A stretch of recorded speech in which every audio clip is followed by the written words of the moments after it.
In the early 1990s, TV writer Chris Carter pitched a sci-fi horror TV show idea to Fox about FBI agents investigating the paranormal and unexplained phenomena. Initially, Fox weren't interested, but Carter returned to pitch it a second time, this time armed with data about real eyewitness accounts of UFO sightings and percentages of how many people in the US genuinely believe in alien abductions. Fox eventually agreed to commission a first season of The X-Files. The show took 1950s horror sci-fi style stories akin to The Twilight Zone and The Outer Limits, whilst also jumping on the success of FBI procedurals like The Silence of the Lambs. The result was one of the most popular and influential cult television shows of all time, a TV show that spanned over 20 years and 200 episodes, and, at its peak, would be watched by nearly 30 million people per week. Join me as we continue exploring the evolution of alien horror, and we discuss Chris Carter's 90s TV phenomenon, The X-Files.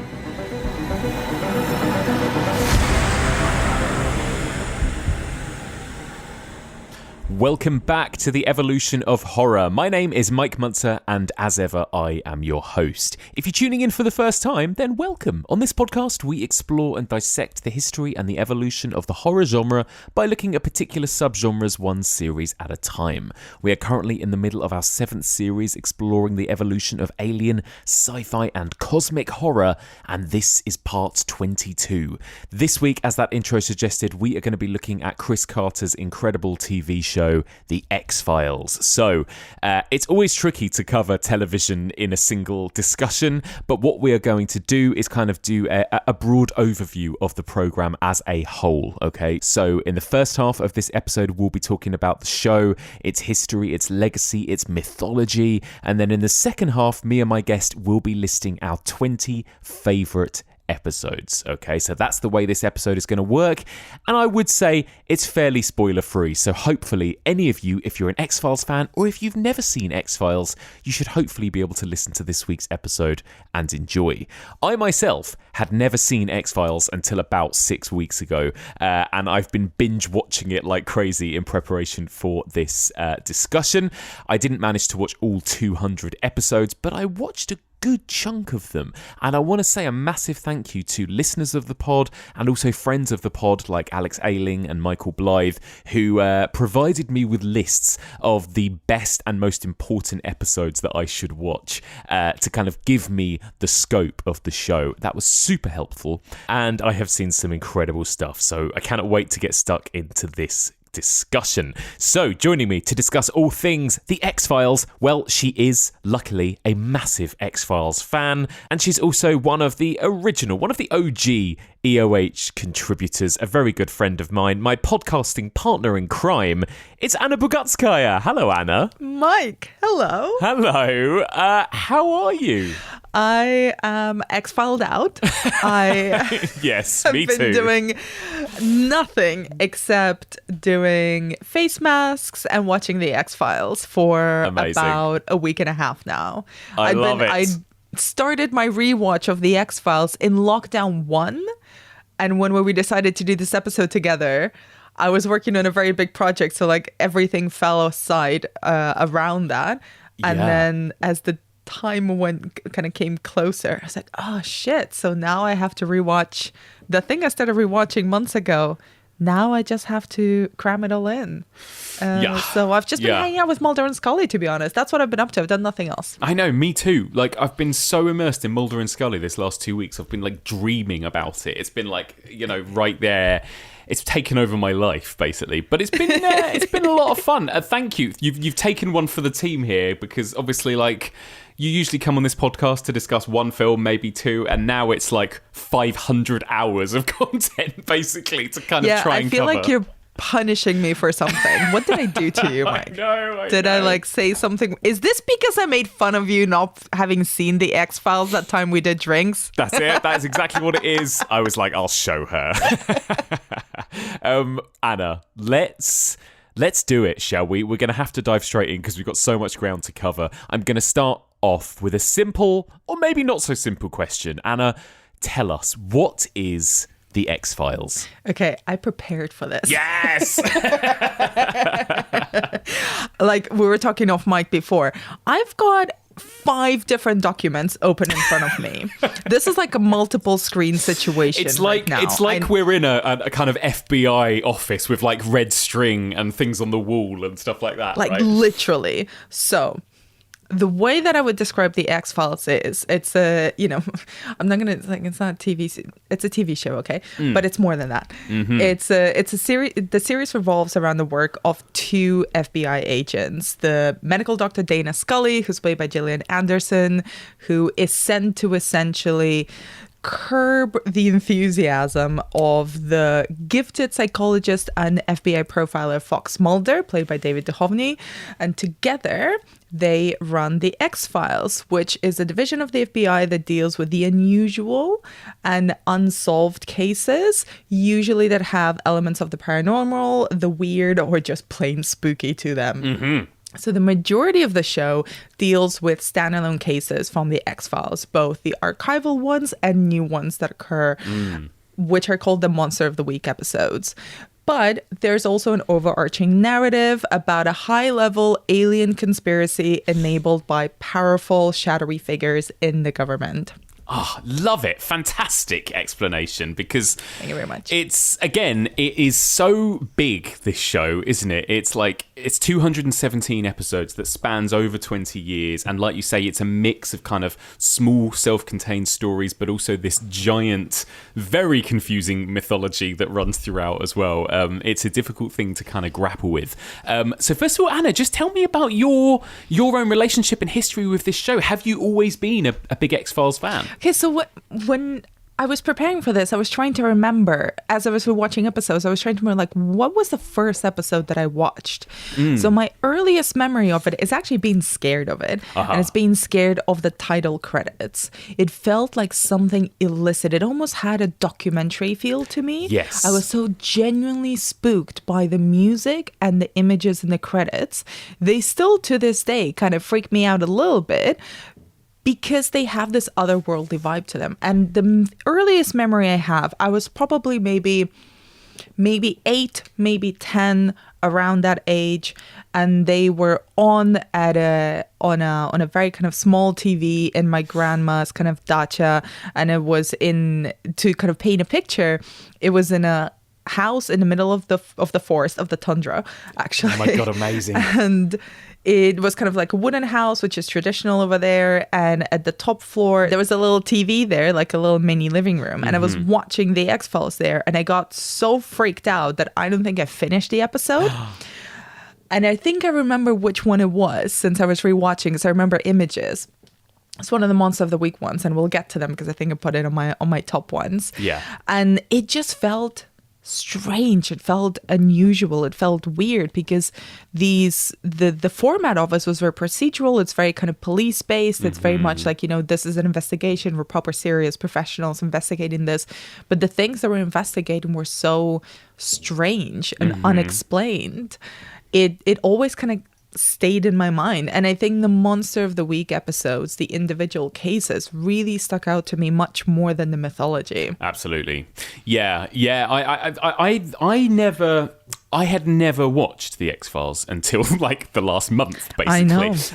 I know. It was just one of those shows that passed me by, but I do remember a similar kind of experience where I remember as a kid, my family watched it. I had 2 older sisters and parents, and they all used to watch it. I was too young. And I remember hearing about it and hearing that it was this scary TV show that was on BBC Two late at night, and I remember... So your family didn't let you watch it? No, because this would have been the early series, because the thing I'm about to tell you I remembered seeing was from series 1, which would have been 1993, right? So I would have been 6. So I think I was too, my parents didn't let me watch it at that age. And I remember catching a glimpse of an episode one night before going to bed where a man lit his own finger on fire and then his whole arm caught alight. And I remember even that image absolutely terrifying me as a child, and I never forgot it. Obviously, that is the episode called Fire in series 1, which I've since rewatched. But I remember finding it this kind of this frightening thing that I wasn't allowed to watch. And usually with most movies, that was the sort of thing that I would have made a point to actually seek out when I got a bit older. But for whatever reason, I just never got the chance with the X-Files. I think it's partly because it's such a big TV show as well. And there's something about it, isn't there, with television where you feel like if you miss a show, if it passes you by and it's like that many hundreds of episodes, you kind of almost put off ever then sitting down to watch it until you have the time, don't you? It's like, oh, well, I'm never going to get a chance to check that out now. I still, to my shame, have never watched The Sopranos for that same reason. Because I'm like, oh man, I know that I would love it. I know everyone says it's like the best TV show of all time. But I need the time to sit down and watch it. And that's kind of how I felt about The X-Files. So it wasn't that I didn't like it or didn't want to watch it, but it just was one of those shows that escaped me for years. So I'm so glad that I got to finally kind of sit down and immerse myself in the world. What made you want to cover it on the series, though, if you'd never seen it? Well, just because I know, obviously, by being interested in pop culture and horror and sci-fi, it is such an important show. So one of the first things I want to ask you, that's kind of interesting that you said that, you know, when you were younger, it almost felt like it was sort of real or documentary-like, right? And I think that's really interesting. I was reading about, obviously, the show was created by Chris Carter, and he pitched the show. He had to pitch the show twice to Fox to get it commissioned, right? The first time he pitched it, they weren't interested. And then he came back again. And when he pitched it a second time, he actually came with scientific survey results done by a Harvard scientist. The second pitch involved me coming in with what was called a Roper survey, a survey that had been done by scientists, actually a Harvard scientist, about the alien abduction phenomenon. And what he learned was that there was a very high percentage of people in the United States who believed in aliens, believed in alien abduction, and some who even believed they'd been abducted. So I thought this is interesting that there are scientists, there are people who are studying this phenomenon from a scientific and skeptical point of view, but it actually opened the door for the investigation by law enforcement as well. I pitched it once, I pitched it twice. The second time they bought it, but I think that they didn't know what it was. It ultimately replaced a show called Sightings that was on Friday nights at 9:00. That was a more journalistic show, and I think in the beginning, I know in the beginning they wanted the X-Files to be as realistic, almost like a docudrama, and they actually convinced me to put something at the beginning of the show that I didn't want to put there, which was based on actual events that actually appeared as a legend before the pilot episode, because they weren't sure what it was that we were doing, and they weren't sure that you could do a show where you didn't wrap up the case with a nice little bow and explain everything at the end. I said, this is, I said to them, this is unexplained phenomena. You can't explain it, and that's the beauty of the show. But that was something that no one really understood at the beginning. So I love that idea of using scientific research, drawing on true events, blending the kind of tropes, I suppose, of sort of documentary and journalism with sci-fi drama, right? And I think that's why there is that vibe of kind of authenticity about this. Yeah, well, because it kind of, through the character of Mulder, takes it seriously. And, as I was rewatching, you could argue whether the series is actually about Mulder and Scully is his supporting character, or whether it is about the both of them and their relationship to belief and to the truth and to kind of conspiracies and to the paranormal. But it's through the character of Mulder, who takes these things very seriously and researches and knows it. He is not just he's a true believer, but he's not as much as people portray him as such, and especially at the beginning of the show, he's made fun of. He's kind of the pariah of the FBI, spooky Mulder. Like he has a reputation, and he's laughed at so much. And I think part of that vibe, that seriousness that the show offers, all of these subject matters and these unorthodox stories and unorthodox approaches of essentially being open-minded to the possibility that there is something else, is part of that. It's kind of throughout the whole show. It's the whole vibe of the show, and it's in the very premise, which is what I think makes it makes it feel, and perhaps, when I watched it as a young kid, that was the thing that I grasped onto, is this feeling of, no, it's serious. It's serious business here. It's not just like a floating spaceship, although that will happen later on. It's not just like spooky big-headed aliens, although that will also show up later on. It has this like intense seriousness of like, no, there's some creepy shit going on, but it's actually completely rooted in reality, and it's being dealt with the due process of a murder investigation. That's it. It's such a clever blending of genres, isn't it, in that regard? And it's not set in its own world, right? It's very much feels like it's set in our world. Like you'll see, during the 90s episodes, Bill Clinton is president. There's pictures of him. Like they reference real life events and history. They talk about the war, and they talk about communism. They talk about Roswell and Area 51 and all of these things that we've heard about. And so it kind of blurs the line, doesn't it, between fact and fiction in terms of like, oh, that little moment of history they've just referenced there about Nazis experimenting, is that real, or did they make that up? And it's like they really cleverly kind of blend the mythology with history, don't they? And again, like you say, take it seriously, take the sort of processes of the FBI and the investigations seriously as well. So all of it just feels really convincing, I guess, which is what makes it work. Yeah, it's a very kind of post-Cold War atmosphere as well. Like, let's remember, the show debuted in 1993. That's not that far away from, the American and Soviet Union kind of Cold War, which infected the whole of the world and the whole of the culture as well, especially. Yeah. And this sense of, Americana and kind of fighting for a sense of reality of a world that they have to defend. That's also throughout the show. But this, in kind of building on the way that the government had betrayed the trust of the American people throughout multiple moments in history, in not that far away history, by the time the X-Files kind of debuted, that's also embedded in the characters and in the way that they work and in how they approach their investigations as well. And that is like a fairly big rupture in the way that Americans would feel about each other and the way that these sort of stories were also portrayed.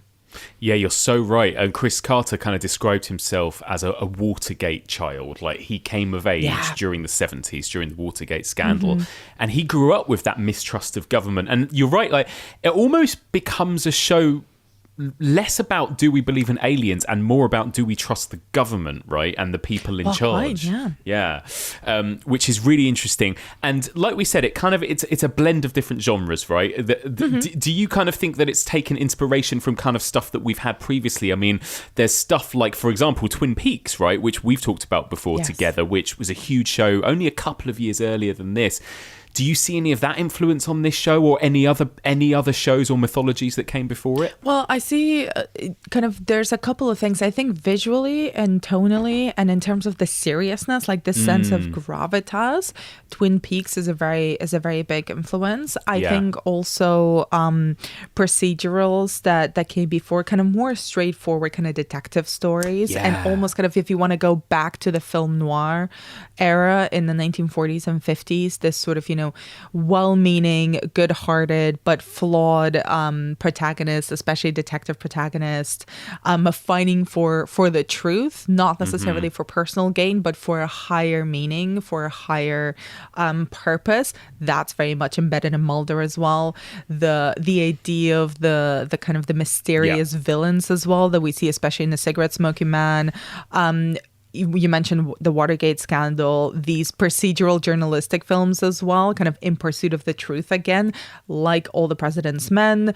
That's referenced both explicitly with figures like Deep Throat, with figures like X, who become kind of these informants or shadowy supporters of Mulder and Scully's investigations, but are also kind of embedded in the government. So they're part of the problem and also helpers. And at the same time, you've got on the science fiction side, you've got momentous television series like The Twilight Zone, like Rod Serling's Twilight Zone, which I think one of the ways that the most direct influence on the X-Files is actually in in the prioritization of the screenplay above everything else. I think the thing that stands out the most, rewatching especially now, is the fact that X-Files really is a writer's show, which kind of sets the tone for what we now call the golden age of, or now we're like in the platinum age of television or something. Yes. But this idea of kind of the writer being the actual superstar behind TV series, stuff that we love, like The Sopranos, like Breaking Bad, and we'll talk about Vince Gilligan a bit later. But all of these stuff, or Mad Men, all of this is ruled by the writers as opposed to the directors or the stars. It's not like, Columbo, where you think of the actor as the central figure. You think of the writers when you think of the show, and the writers themselves in the scripts kind of the X-Files became its hottest commodity. And you also had that in the Twilight Zone, not just Rod Serling, but some of the greatest minds of science fiction wrote for that show. Richard Matheson, one of my favorite sci-fi writers, he wrote screenplays for the Twilight Zone, and I think that's kind of one of the things that ties them together, both with the past and with the future of TV. It's such a good point. Like, that's something that I've read more. The more and more I read about the X-Files and fan responses, people talk about their favourite writers as much as they talk about their favourite episodes, and particular writers that have particular personal stamps on episodes and things, which we'll get to.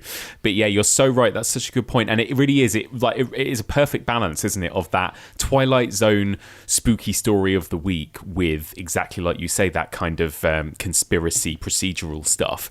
And also, of course, Chris Carter, I think, has actually cited the film The Silence of the Lambs too, right? From a couple of years earlier, as suddenly the FBI were very, very hot right now. Like, they were, it was like this really interesting thing for audiences at the time, these kind of, this interest in the FBI and crime solving and procedural and that kind of thing. And again, there are some amazing episodes that feel like Silence of the Lambs or Seven-esque kind of serial killer thrillers and things like that, right? As well. Totally. And also in the figure of Scully, like the figure of Clarice Starling in Silence of the Lambs, like a very serious, very kind of professional, dedicated like woman in the very, very male dominated field, not being kind of guided by her emotions, but very much by the work.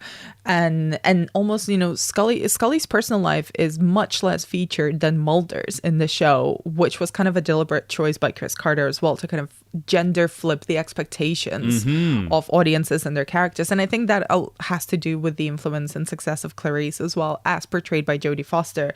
And interestingly, like, Gillian Anderson was a front runner to play Clarice in the sequel, I think, to the film, but she was forbidden by a clause in her contract which basically said that she couldn't play another FBI agent. Amazing. She would have been so good at it, right? I mean, she would have been amazing. Perfect. Not that Julianne Moore isn't great, but she would have been awesome. Yeah. And then, of course, she ends up in Hannibal, doesn't she? Not as Clarice, though, but as another really interesting character in the TV show of Hannibal. But anyway, let's talk about Mulder and Scully then. Because, again, like, what's really interesting, when you look at most other TV shows that are as long as this and as important as this, they have big ensemble casts, don't they? Whether it's Twin Peaks, whether it's anything, Lost, whatever else, like, pick another show, even a sitcom, and it's likely to have, Buffy, whatever, it's likely to have at least a minimum of about 5 or 6 regular characters. Yeah. This really has 2, right? Apart from a few supporting characters that come in and out. An entire 200 episode series that pretty much rests on these 2 characters played by these 2 actors. How important to you do you think Mulder and Scully are to the success of the X-Files? I mean, I think the word iconic is overused, but I think they are deservedly iconic. Yeah. Agent Mulder, I'm Dana Scully. I've been assigned to work with you. Oh, isn't it nice to be suddenly so highly regarded? So who did you take off to get stuck with this detail, Scully? Actually, I'm looking forward to working with you. I've heard a lot about you. Oh, really? I was under the impression that you were sent to spy on me. If you have any doubt about my qualifications or credentials... You're a medical doctor. You teach at the academy. You did your undergraduate degree in physics.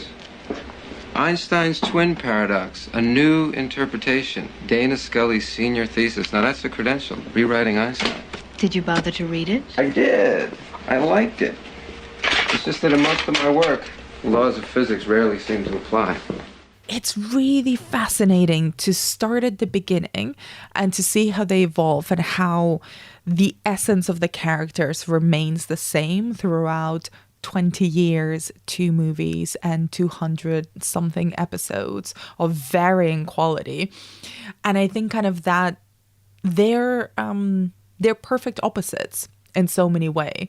And I think it's extremely smart casting and character pieces because of that opposition. Not just okay, so if we go kind of directly from the physicality, like Mulder is like, David Duchovny is like a 6 foot something dude with a massive square jaw, and Gillian Anderson is like 5'2", redhead with a very kind of stern expression, like, and he's goofy and she's super serious. Like there's already this polar opposites vibe to them. They're not the same person at all. And at the same time as characters, they're within themselves contain contradictions. So she is a medical doctor, very talented medical doctor, very skeptical from the outside. Essentially, this show begins with her being tasked to be the sensible one, to kind of monitor and keep an eye out and rein in Mulder's weirdness.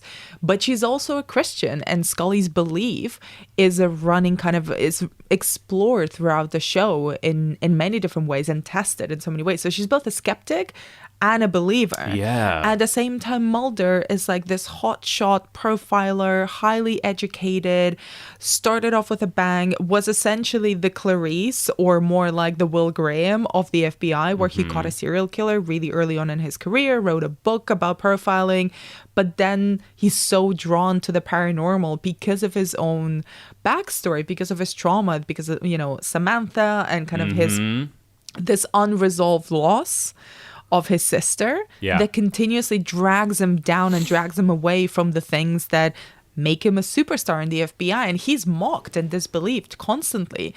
And at the same time, he's funny. He's charming. He's funny. People are drawn to him as much as away from him. He's obsessive. He totally doesn't take care of himself. So they're kind of the opposition of them is so electric. And they, at the core of them, the thing I think that really connects them from the very first season is this kind of center point, this search for something that is well-meaning, that is bigger than them. They're not looking for a notch on their career. They're not looking to rise in the FBI. They're looking for something much bigger and much more truthful. For Mulder, very personal. For Scully, it becomes personal because she sees through Mulder's spookiness. Yeah. And I think that intense partnership between them, which is not kind of, it's always teased, and we'll maybe talk about this later, it's always teased that it might be romantic, but throughout the majority of the show,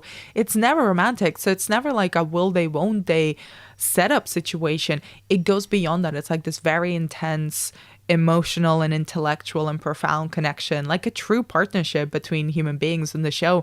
And I think that becomes so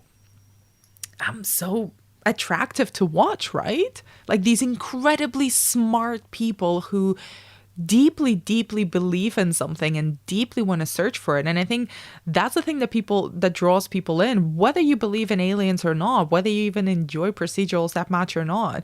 It's kind of amazing to see people who are very good at what they do and do it for the right reasons.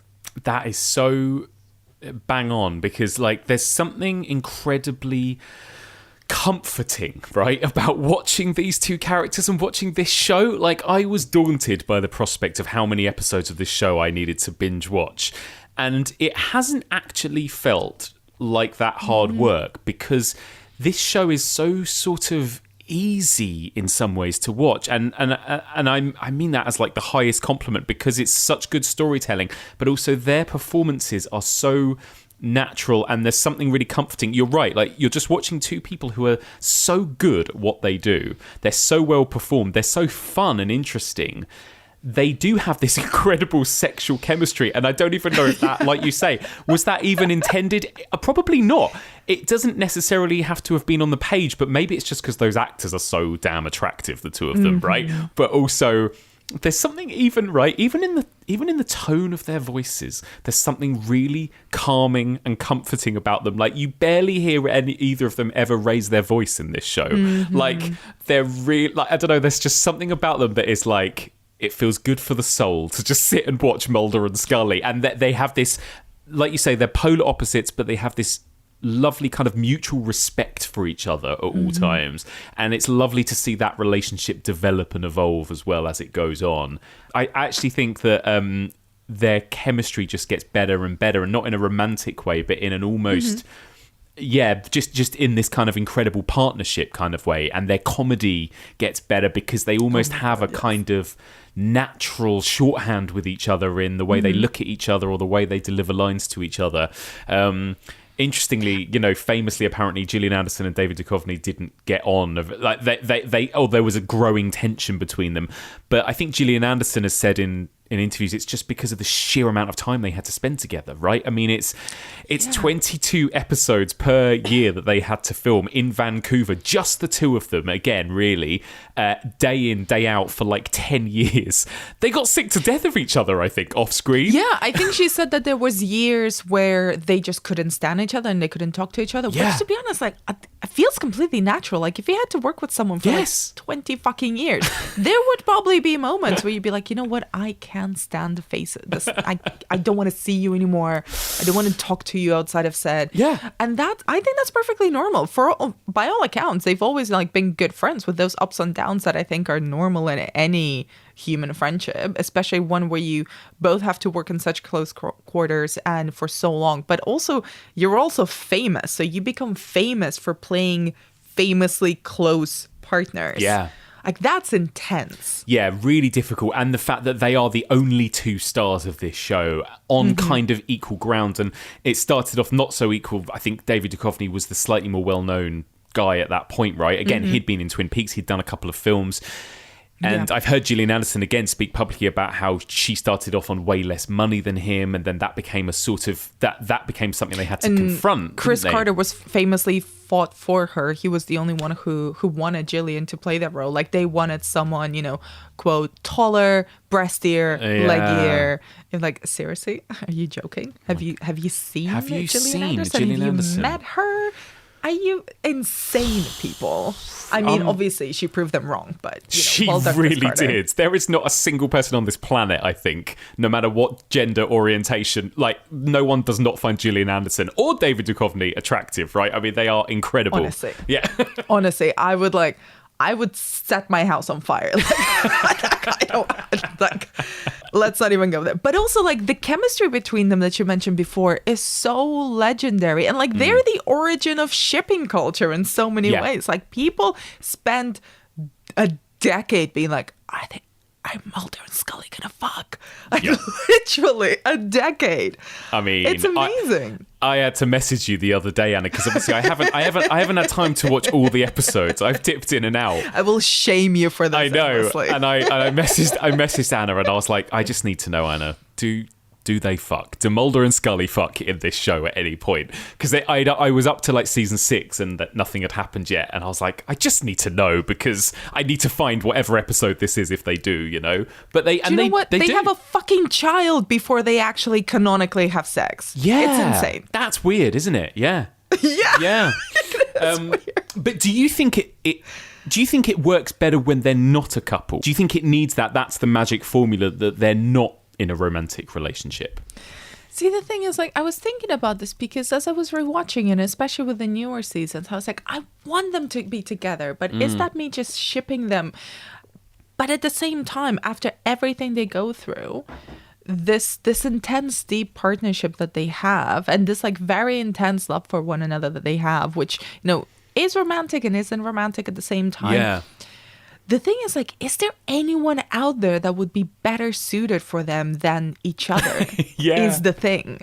Yeah. I don't think there is. And, like, like Mulder says to Scully at one point, like, you're my 1 in 5 billion, which, swoon. But at the same time, it's kind of true. Like, find me a person who will literally fight an alien syndicate, who will fight and like sacrifice themselves to find a cure for your illness, who will like tackle every possible monster known to man for you. Like that's an insane level of trust and love. And I was like, you know what, like outside of romance, they're kind of meant for each other on a deeper level. So I think in a way, like this goes beyond shipping culture. It goes into something much more profound that is kind of amazing to watch. And I think I have kind of my issues with how the show has perhaps skirted around that and also lent into it in a funny way. But I think it kind of gets at something much more profound than just, oh yeah, they get married and they buy a house and they have a kid, which may or may not be an alien or whatever. But, you know, we may get to that, but let's not.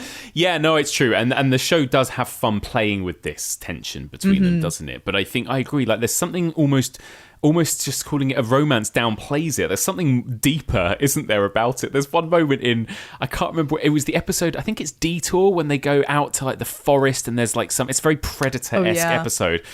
And they're just like stranded at night and he's shivering and cold and she's just like cradling him and then she sings Joy to the World to him. And I was like, this is such a pure, beautiful thing. I've never seen anything like it. I love it. And maybe that's also because the other TV show I've been watching this last few weeks is Succession, which is so full of horrible, inhuman monsters, right? That there's something, again, that's so comforting and wholesome about the X-Files. It's just lovely. I just want them to be happy, Mike. I just want them to be happy. I know. So another thing I want to... You mentioned this briefly earlier, this idea of the kind of golden age of television, right? Because how important, I wonder, was the X-Files to this golden age? Because what a lot of writers and academics kind of talk about when they talk about the golden age of television is around the turn of the millennium, right? Shows that kicked it off, like Oz on HBO, The Sopranos, The West Wing, 6 Feet Under, The Wire, The Shield, and then into things like Breaking Bad, Mad Men. You know, these kind of prestigious, high-end television that almost is treated more like film in terms of the stars, the budget, that kind of thing. And what's really lovely to go back and look at with The X-Files is that it now belongs to a different generation of television, doesn't it? Where, oh yeah, this is what television used to be like. It's 40 minutes and it has dip to black where you have ad breaks and it has different writers taking on different episodes and it's a little bit messier for that reason and the seasons are longer. But also we have what I think is almost becoming a lost art, which is an episode of television telling a story, actually telling a 3-act story with a beginning, middle and end within the space of a 40-minute television episode that might push the story along, that might use characters we know and love, but also tells a self-contained story. This belongs to a different generation of telly in that way, but do you think it helped kind of bring about that golden age? Well, I think it's probably one of those shows alongside something like Twin Peaks. Of that time in the 90s, and on the comedy side you have stuff like obviously Seinfeld that massively influenced things, as well as lesser known things like the Larry Sanders Show had a massive influence on meta comedy, which is now very, very common.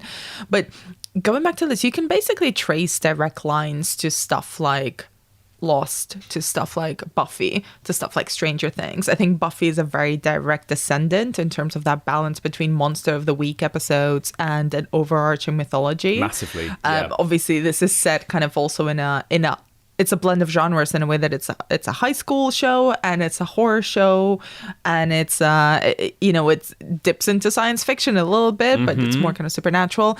But then you have, I think the thing that draws it to the golden age of television is actually, it's not the stars, because I think the strongest suit of the golden age of television is always the writing, and the shows make the stars. So all of these shows that you mentioned, kind of the Sopranos, Mad Men, Breaking Bad, they were casting character actors, not people who were famous already. That's this period now. This is now where kind of very famous, very well-known actors are going to TV because that's where the good material is. They seek out television over film now, don't they? Exactly. Actors? Yeah. Exactly. It's longer times. Yeah. The budgets are very big. There's very prestigious directors working, but it's always about the story. But X-Files made, I mean, Duchovny was kind of well-known, but he was not a star.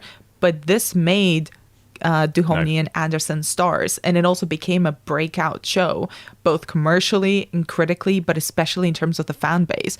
I think the direct lines are the storytelling, so the prioritizing of screenwriters, the casting of kind of character actors in a way, the mythology plus monster of the week elements, although I would argue, and I think Chris Carter has gone on record saying that they did not plan the mythology from the start. They kind of deliberately left it quite oblique and then saw that those things were really resonating and kind of retconned a little bit of the mythology and expanded it, and then it did become a plan that got very convoluted.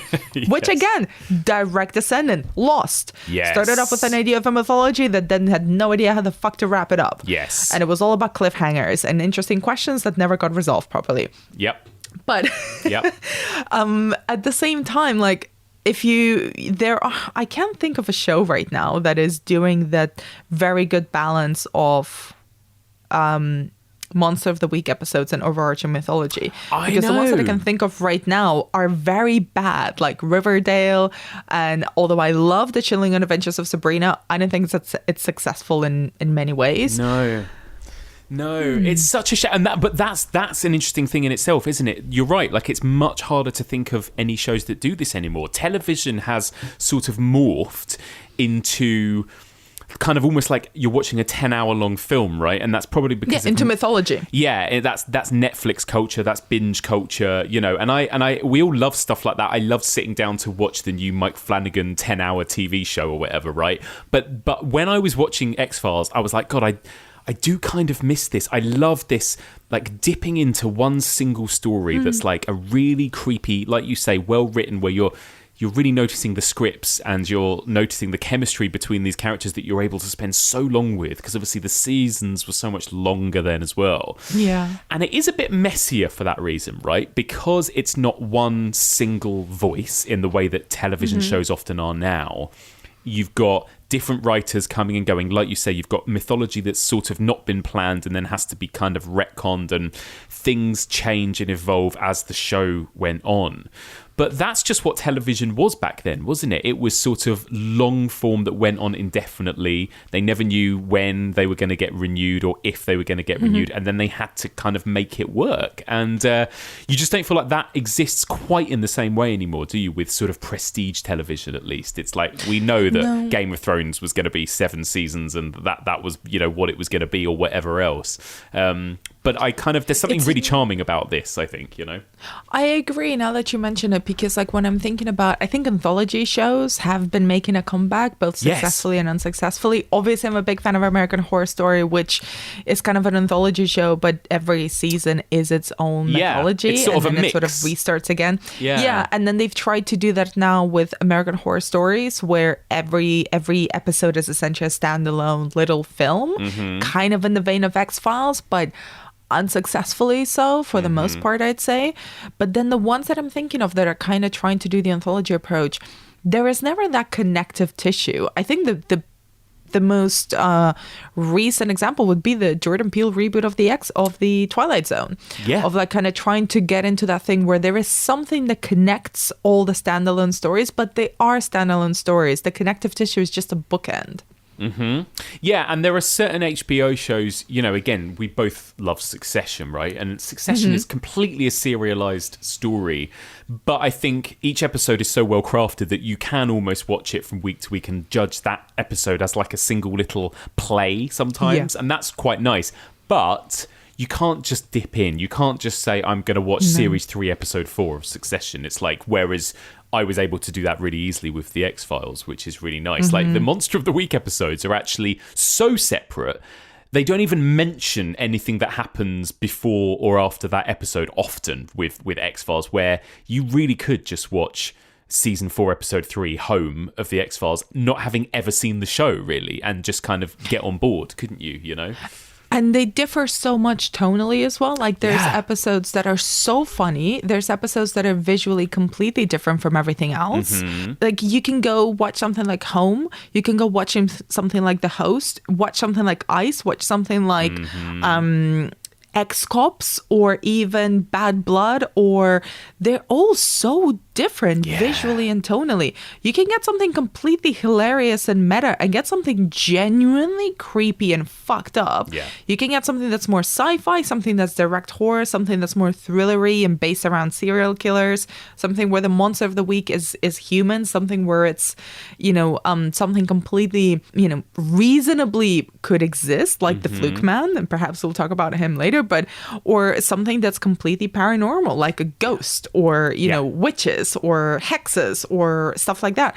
And that also makes it interesting because you actually kind of never know what to expect. It's not like CSI, which is also kind of a direct kind of procedural that has a lot in common with X-Files, but you kind of know how everything's going to go, and that's part of its charm. But with the X-Files, you're like, is it going to be vampires? Is it going to be witches? Is it going to be another satanic cult? Is it going to be aliens? Like, what's going to happen? Is it going to be in the past? Is it going to be time travel? Like, anything could happen. So good. So good. And it was like one of the biggest shows, obviously, in the world at the time as well. Again, these are the sort of ratings that it doesn't feel like you get anymore in television because there's so much of it. It's so much diluted. But it started off series 1 with 12 million. It went up to 16 million, then 19 million. It peaked around season 5, where it was getting an average of 27 million viewers in the US alone. Fuck me. Per week. The highest rated episode was Leonard Betts in season 4, which aired after the Super Bowl, and that was viewed by 29 million people, which again is like incredible for this little genre show, right? This like sci-fi horror show. It's absolutely amazing that it was getting the figures that it got. So it really kind of captured everyone's imaginations at this point, didn't it? I think. Well, I think it became like a water cooler show, which is so difficult to achieve nowadays, right? I think Succession is probably, I think every couple of years we get a show where like people are truly, obsessed. Like everybody will stay in, they will watch it, and everybody needs to talk about it directly after airing. Like Succession is kind of that in a sense, where the minute it ends, you just simply cannot go on the internet unless you've seen it, because there will be spoilers, there will be memes, there will be GIFs, there will be recaps, there will be think pieces. There's podcasts published the day after or the minute the episode has aired. And you sometimes get, with things like the Tiger King, binge culture is a little bit different because you can watch the whole thing and then have the discussion online. But the interesting thing as well that we haven't mentioned, and I think this is a very big part of why X-Files became such a big thing, is because it coincided with the rise of internet culture as well. Yes. This show became measured not just in ratings or in critical appraisal, but also in the way that people interacted with it online. This was fan culture. Like, this was message boards, discussions, this was fan fiction, this was the creation of ship culture as well because of Mulder and Scully. This was people debating what the fuck was going on. This was people debating the mythology, trying to answer kind of questions about the show. And the show was watching this. Like, they were interacting. The writers were reading the fan fiction. They were interacting with the writers of fan fiction. They knew what was happening. So it was a way for the creators of the show to also measure fan engagement and what was working, what wasn't, based on the internet, which again is a new thing, or was a new thing at that time. So like, that cannot be underestimated in why it was so, I think, intensely popular and so intensely talked about. Oh my God, you're so right. Yeah, that's such an important part too, isn't it? And you can imagine, can't you? Because again, the mythology is so strange and oblique, and we'll get to it in a minute, but like you can imagine the theories people must have had, the discussions, the debates over what means what's happened to Mulder's sister, what this is, in the same way that I'm sure, had Twin Peaks been around slightly later when the internet had been around, it would have been the same sort of thing, wouldn't it? And yeah, you're so right. It's really the kind of beginning of that kind of internet fandom, isn't it? And this, again, sci-fi, more than any other genre, I think really attracts that as well, that kind of community. Because it's speculation. That speculation, exactly. That theorizing, speculating, it's perfect for a show like this, isn't it? Anna, I can't believe we're 45 minutes into this conversation, and this is the first time I'm going to mention this, but I think we need to talk about the theme tune.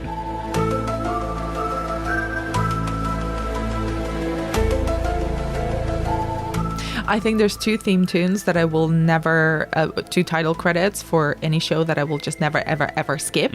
Is the X-Files and it's Succession. And part of the reason why, it's the theme tune. Yeah. It's just a pure vibe.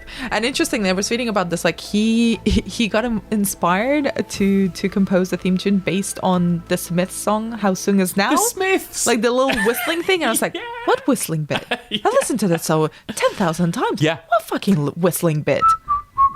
It's that end bit, isn't it? It's that very end bit.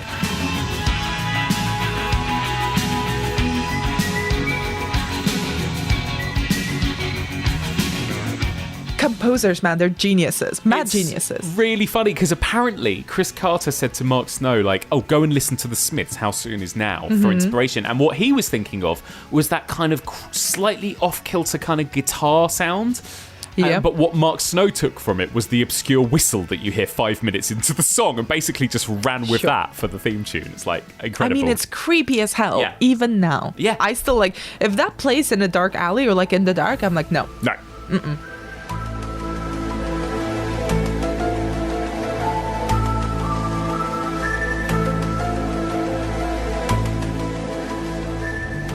So we talked a little bit about the origins of the show, the legacy, the history of it, the influence. I think it's time we talked a bit about the mythology because, you know, later on we're going to have some fun discussing our favourite episodes, particularly Monster of the Week episodes, right? But like you said, Anna, alongside these fun, different stories that we get each week is this building, growing mythology that kind of spans all 10, 11 seasons and 2 feature films.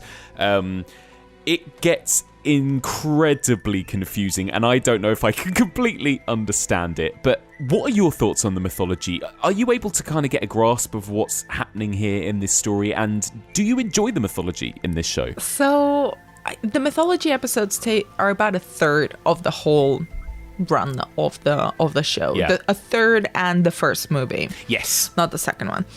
That is not my favorite part of the X-Files. I'll be honest. It's the thing that it's the episodes that I would likely skip. Yeah. Thankfully, they're never the core part of any season. But I think I was very intrigued with the first seasons, and then it lost its way. Yes. I think it got overcomplicated. I think they had a very specific idea. I read that Chris Carter had, like, once they started working in the mythology and kind of an overarching arc, they did have a destination point. But again, the show was so big and so popular. You kind of have to keep it going. And when you have to keep it going, you make it more complicated. And when you make it more complicated, you start rewriting bits that were already explained. You start adding more complications that don't necessarily make sense. They started kind of involving different soap operatic vibes that I'm not a massive fan of. Yeah, you described it as like an alien soap opera to me earlier. It's an alien soap opera. Yeah. And one of my favorite characters is the cigarette smoking man, who was initially meant to just be an extra, and then was such a fan favorite that they kind of expanded that character. And I really like that character, but I do not like how I think he's the perfect visual metaphor or character metaphor, if you will, for how the mythology lost its way. Yes. Because he's very fucking creepy, great presence, shadowy, smoking, mysterious. This like relaxed authority, right? Like this dude who from the very pilot is sort of smoking in the corner in an FBI office. You don't know who he is. You never know his name until much later on.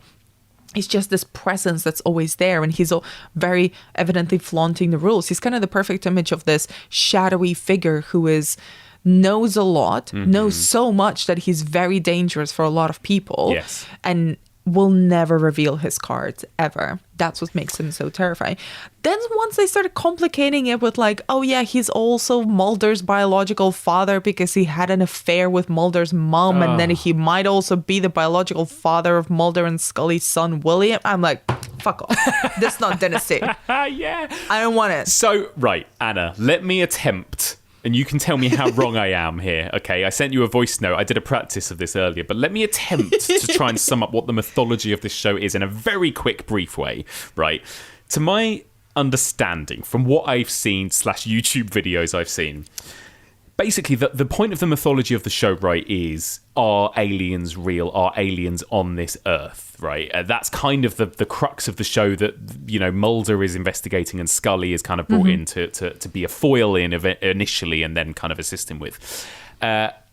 What it ends up transpiring is aliens landed on this planet like millions and millions of years ago, kind of almost humans, they kind of took form as a sort of virus, as like a pathogen, and then they kind of infect people and turn people into aliens, or sort of, I guess, like Ridley Scott's Alien style, sort of gestate and hatch from people. They're hosts. Yeah, people are hosts for the aliens. Use people as hosts. So they've actually been on this planet for like as long as we have, sort of laying dormant, but sort of infecting people as a virus, right?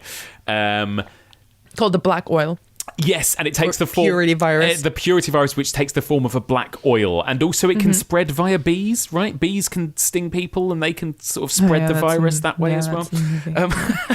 Then there are like... It's always the fucking bees. Always the bees. And then there's a group of like old white men, basically, like old sort of government officials, and they're called the Syndicate, right? And they know about this. It's like a secret society of people that know that this is the case.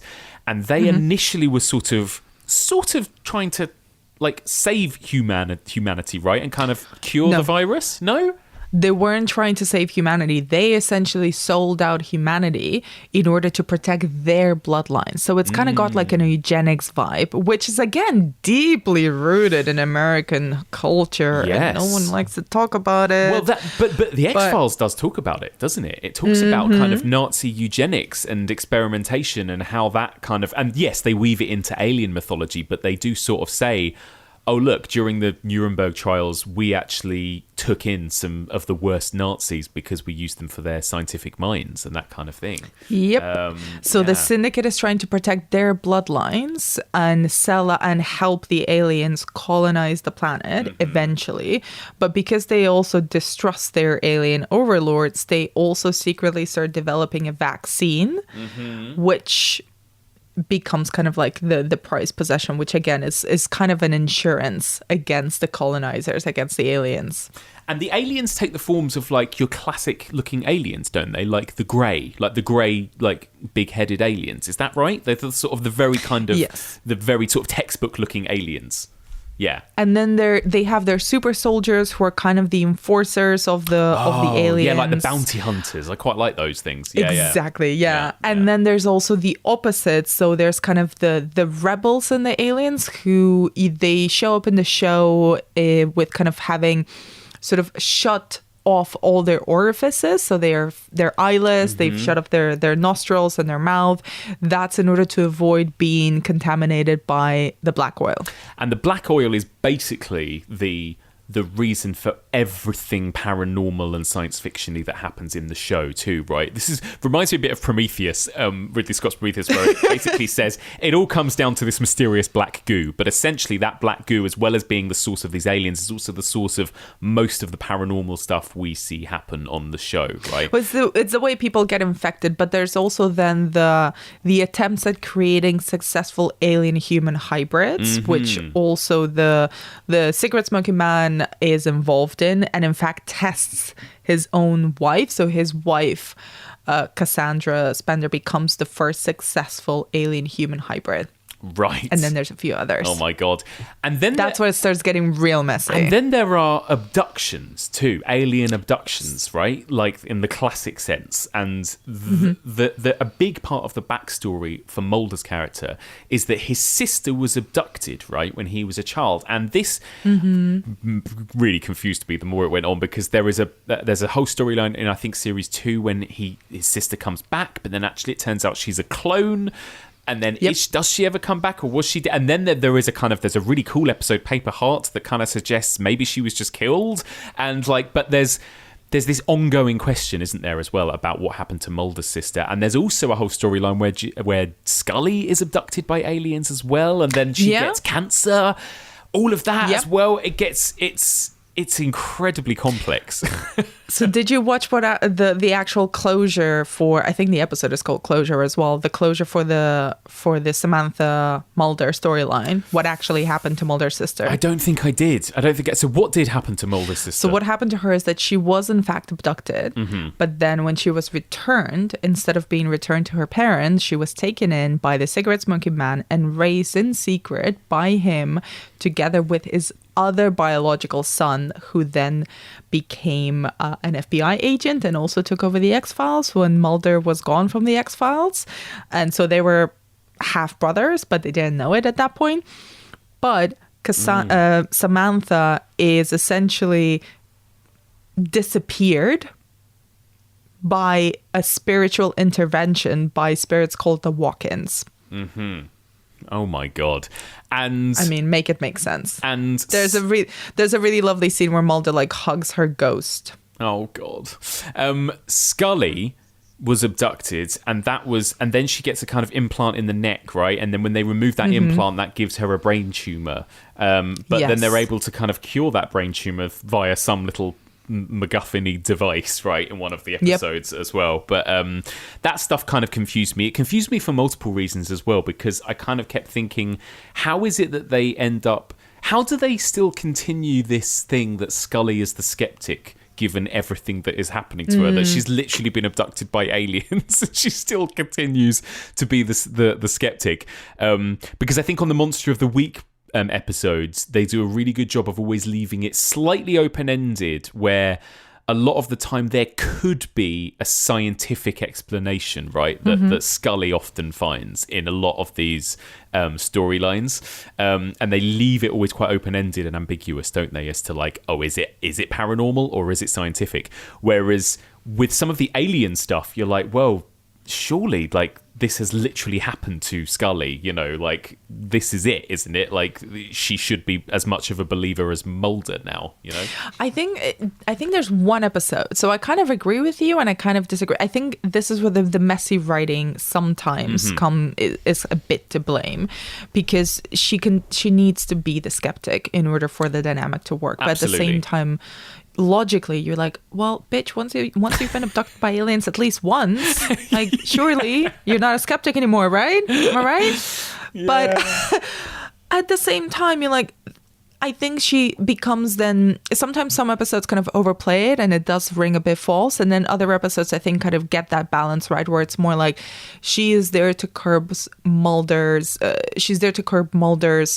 propensity for paranoia. Yes. Because he will instantly go to like, this is the syndicate, this is a conspiracy, they're after me, this is a Samantha thing, this like, there's so many things. It's like he goes into this thing of like, this is about me and my story and they're personally trying to target me, and she's like, no, chill out. Yeah, that's true. Maybe it's aliens, but maybe it's just another monster. Yeah. Maybe it's not a conspiracy. I think she kind of needs to keep that skepticism about it always being a government conspiracy going for the show, to kind of not go into spooky territory too much. Yeah. Because I think that's what kind of the conspiratorial vibes do get out of hand, to the point where, you know, if you watch I rewatched the pilot and the final episode of season 9, which was supposed to be the end of the X-Files, like the final thing, like this is the end.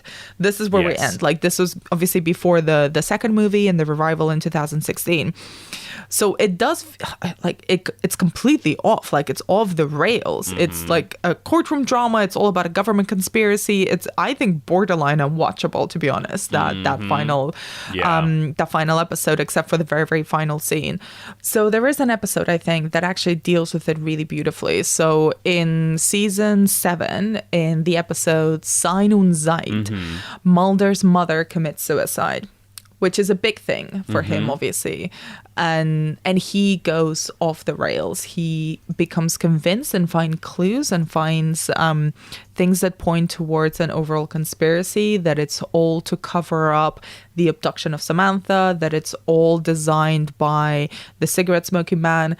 And he asks a lot of Scully in that episode. Like, he asks her to perform an autopsy on his mother, which she's reluctant to do.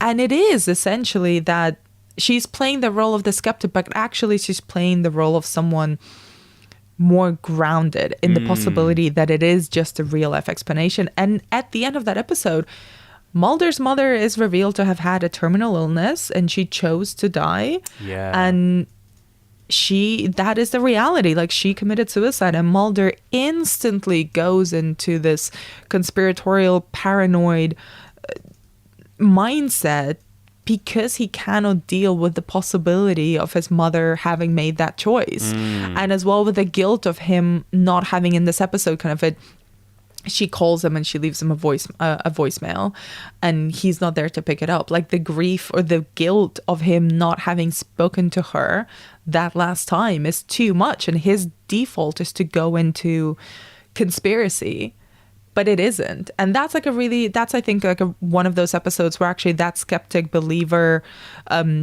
dynamic between them works really well on a very human level, where it's like, yeah, but this is why Scully's skepticism is important even 7 seasons on. It's because she can ground him when actually it is just a human thing and it is nothing to do with the cigarette smoking man. And that episode in particular kind of plays with a lot of clues and things that give you enough to bite into Mulder's conspiracy theory, but he's off the rails. Yeah. And I think like he is so prone to going off the rails in that way because of his own unresolved issues. And that's where she comes in. That's a where really good, where she helps him. Yeah, that's a really good shout. She's kind of she's his emotional kind of groundedness as much as she is the kind of skeptic of the narrative. Yeah. Yeah, that's amazing. And let me so, you know, there's so much to this mythology. We're not going to have time to cover it all. We're just dipping our toes in at this point. But like you say, the show, for all intents and purposes, ended, right, after Series 9 in 2002. And that was it. It ended on an episode called The Truth, and it ended in a sort of closure, but also left it open just in case, right? You know what they do close in The Truth? What? The show ends with Mulder and Scully spooning in a hotel room. Oh, yeah. I love it. I've seen Fucking that. cute. Yeah, very cute. Very cute. But as is the trend with so many TV shows from the 90s, it got a little revival, didn't it? It came back in 2016 for 2 seasons. And again, in very kind of modern television style, it came back for a kind of much smaller, more condensed 2 seasons. But Gillian and David came back, and it continued the mythology, didn't it? What did you think of that decision? Were you excited when the revival came back? And what did you think of those last 2 seasons? Well, there was also, lest we forget, like, David had not really been a main character for the last 2 seasons of The X-Files. Right. So season 8 and 9, he was only a recurring character. And that had a lot to do with off-screen stuff as well. Yes. But he turned up in a few episodes, namely the finale of the whole show, obviously. And then also there's the 2008 movie. Yeah. Which is the kind of the big return, but that's a standalone story. But the revival in 2016, that's kind of like Twin Peaks, The Return. Yeah. It's the return of The X-Files. It's 6 episodes. Mulder and Scully are back. The X-Files are reopened because they reopen towards the end of the second film, I want to believe. And it's a kind of half and half of Monster of the Week episodes and mythology episodes. And much like with the rest of the show, I thought the mythology episodes were the weakest ones and the standalone Monster of the Week episodes were the best ones. Amazing. So do you think it's sort of held up? Because it always can be a bit of a risk, can't it, when you bring back an old property? And we've seen so many shows do it, and Twin Peaks, I think, did it on the whole quite successfully. Some shows did it really badly and really kind of failed. I know this didn't get the best reception at the time, did it? The X-Files kind of revival. Do you think that it's like we said, television changed so much across that decade while it was off the air? Is it just because it was like still too firmly rooted in what it was doing in the 90s? Had it kind of not moved with the times? Or like, how do you think it sort of coped with that change in the climate of television, I suppose? Well, I think it's actually really interestingly updated. It's updated both visually. Yeah. I think it's much more, I mean, it was already quite self-aware, and there's quite a few like very fun self-aware episodes in the original series. But this is a different political climate as well. This is like a whole new era of paranoia. This is an era of distrust, and especially of technological advancement beyond anything that the X-Files had to deal with before. Like, the X-Files dealt with government conspiracies and kind of alien agendas, but they never really dealt with technology in quite the same way.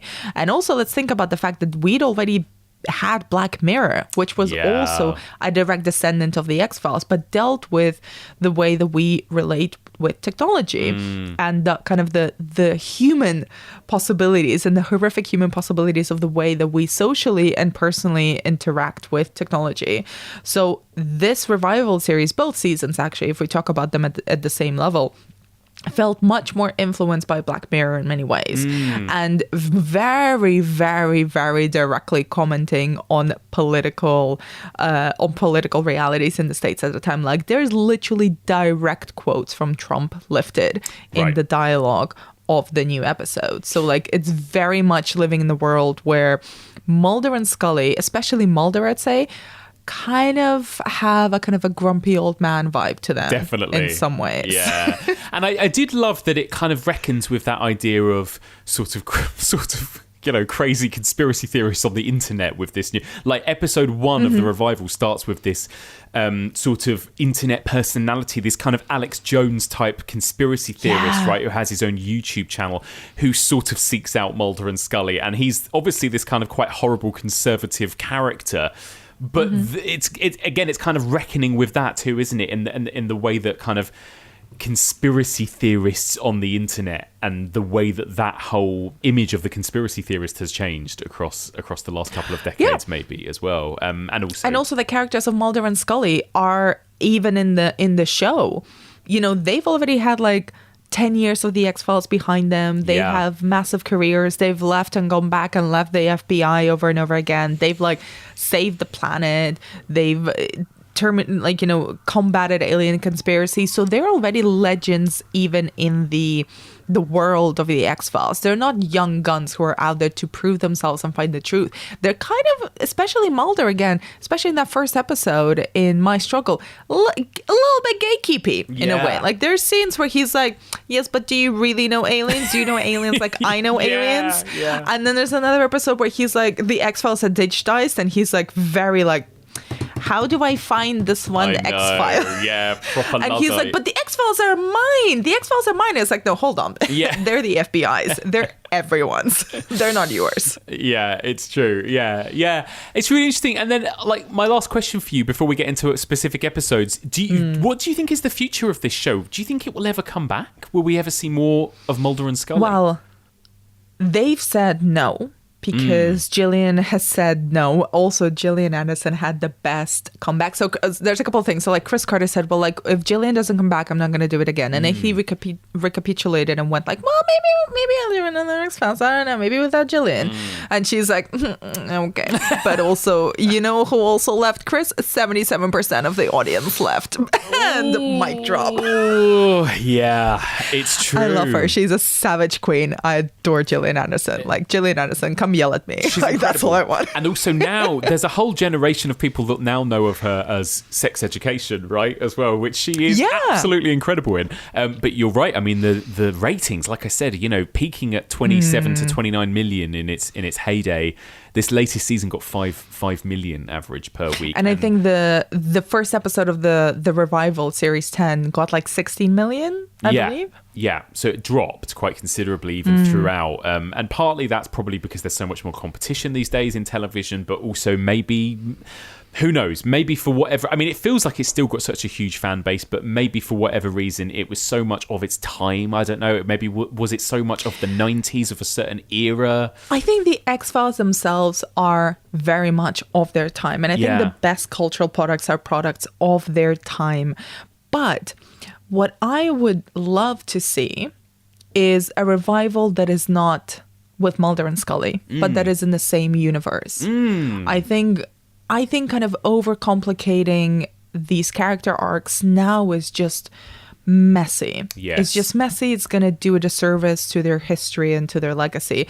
But I think the legacy of the X-Files, and we live in an age of paranoia like on a completely different level. Yeah. We live in a completely different world that is, not dissimilar. It's kind of like an expanded, more intensified version of the paranoia that the world of the X-Files were born into. Yeah. So I think it needs different voices. It needs different creators, and it needs a different approach. Like, what would the X-Files look like now for real? Because the thing that I didn't really get from the revival show is, well, what would you do if you had the X-Files in 2016? How would you deal with X-Files now, with everything you can do now, with the connotations, with the complications of the contemporary world and contemporary technology? Now that's what I'm interested in. Like, what would aliens want now? Yes. Is the question that I would like to see. And I did not get that from the revival of the X-Files. And I think it's because it's kind of too burdened by its own legacy. It's burdened by its own importance. So it is, I don't think the new series were fan service in a way. They did have a little bit of fan service, but I don't think it is the team, the voice, the characters are the ones to explore X-Files 2020, let's say, or X-Files 2021. You know what I want to fucking want? You know what I see?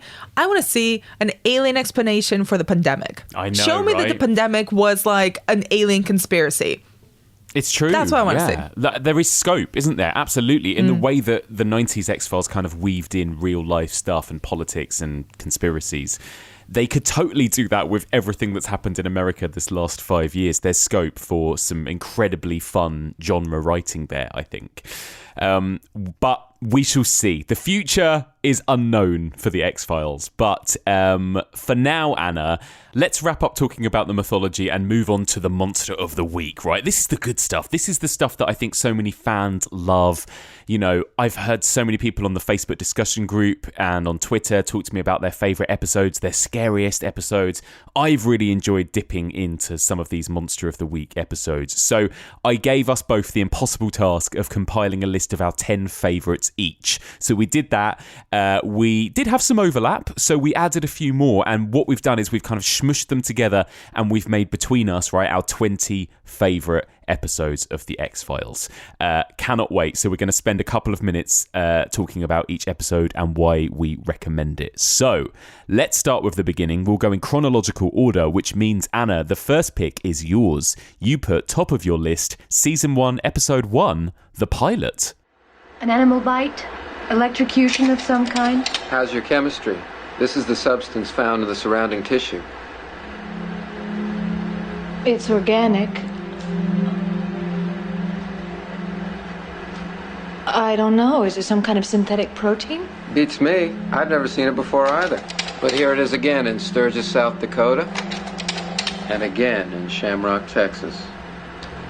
Do you have a theory? I have plenty of theories. Maybe what you can explain to me is why it's bureau policy to label these cases as unexplained phenomena and ignore them. Anna, why did you pick The Pilot as one of your faves? I just think because it's a very good standalone episode, and it does so well in introducing the characters of Mulder and Scully. Like, it really sets them up well, and it sets up these hints of something dark, which I know were not planned, but works so well. Like, just the figure of the cigarette smoking man in the corner leaning over some cabinet, filing cabinet, smoking a cigarette in the middle of the FBI director's office as Scully is being kind of interviewed. The fact that we start with Scully and the way that Mulder is introduced just behind this locked door in a little dingy basement, tip-tapping away. The way that he kind of is both admired and mocked equally, and that tension between them, like in that episode, is where we see Scully kind of starting to believe in Mulder. Like that, the seed of that relationship was planted there, and I genuinely think it's just such a good pilot. I know pilots are always kind of usually the wonkiest episodes of any show. Yeah, this one really holds up. It's really strong. It's really. I always find it fascinating to look at pilots, especially when you know the context of the rest of the show, to see how different it is, how messy it is, what they set up that maybe doesn't get continued, and all that kind of thing.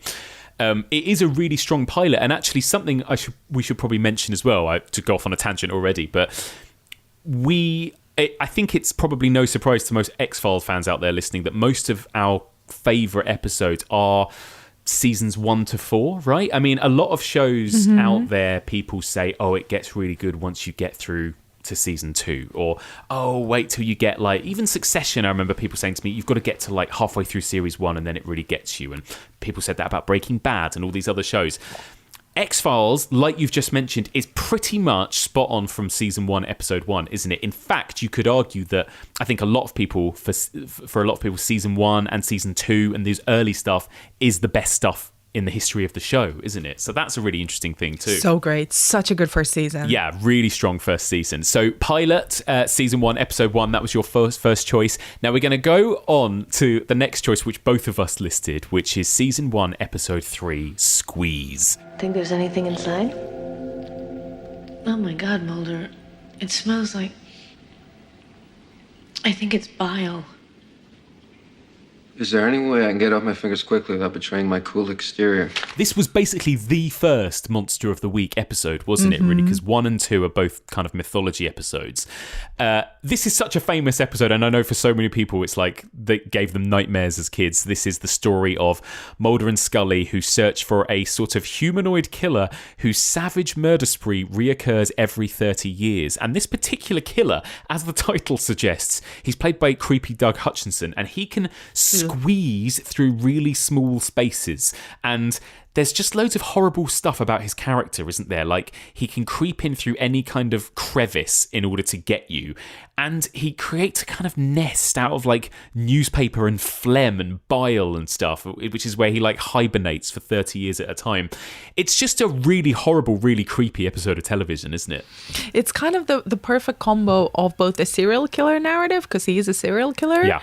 and also a supernatural being. So it's kind of a perfect first Monster of the Week. It is. How creepy is Doug Hutchinson as well? I mean, like, Ugh, he played that what a horrible... creepy person. He's a creepy person in real life, actually. I mean, just Google him and you'll find out. But yeah, even the roles he plays, like I always remember him from The Green Mile as well, and he's just really good at playing those really horrible characters, isn't he? But some of the images in this, like the moment when you see his arm like reaching down the sort of chimney or whatever it is, you know, it's great. It's so good. It's so visceral. Like you said, what a great way to set up the Monster of the Week kind of idea. And actually, this is one of the few Monster of the Week stories that does get continued, doesn't it, later on? So we're going to, as a kind of double entry, we're going to also just mention now season 1, episode 21, called Tombs, which just kind of continues the story, right, Anna? It's a sequel, yeah. And I wanted to bring this one up because I knew we sort of matched on Squeeze.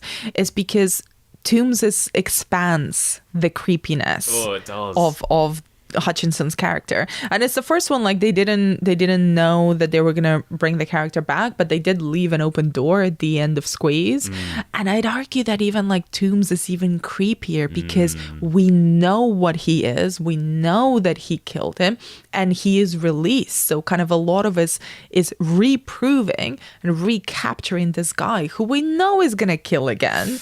And I think there's a few very, very, very genuinely creepy images of Tombs in this as well that I love. Just like this uncontrollable hunger that he has. He needs to like eat livers before he goes into hibernation in his little like nest of goo and newspaper clippings.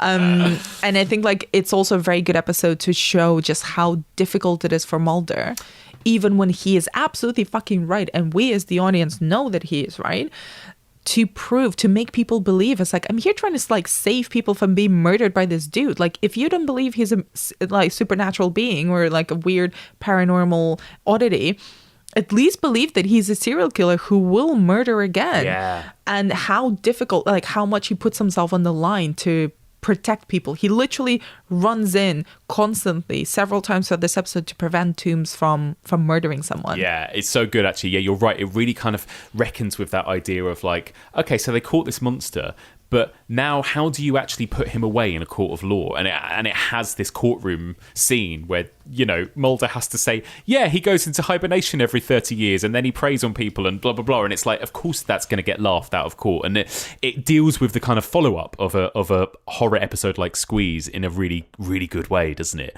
Love it. So that's Tombs. The next episode on my list is season 1, episode 8, Ice. It's one of them. No one's been killed since you've been in here. So? We found a way to kill it.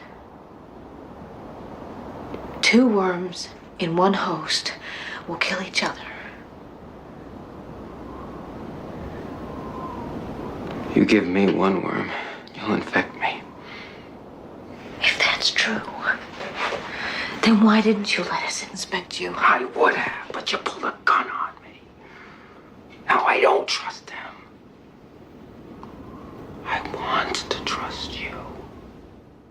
And I couldn't not mention this because also we're in our Alien series. I did The Thing a few weeks ago, and this episode is basically The Thing, right? Mulder and Scully are sent to investigate when a team of geophysicists stationed at a remote Alaskan outpost are killed by a parasitic alien life form. It's great, isn't it? We've got Felicity Huffman in this as well. And it plays the human dynamics really well as the horror, doesn't it? A really brilliant little standalone episode.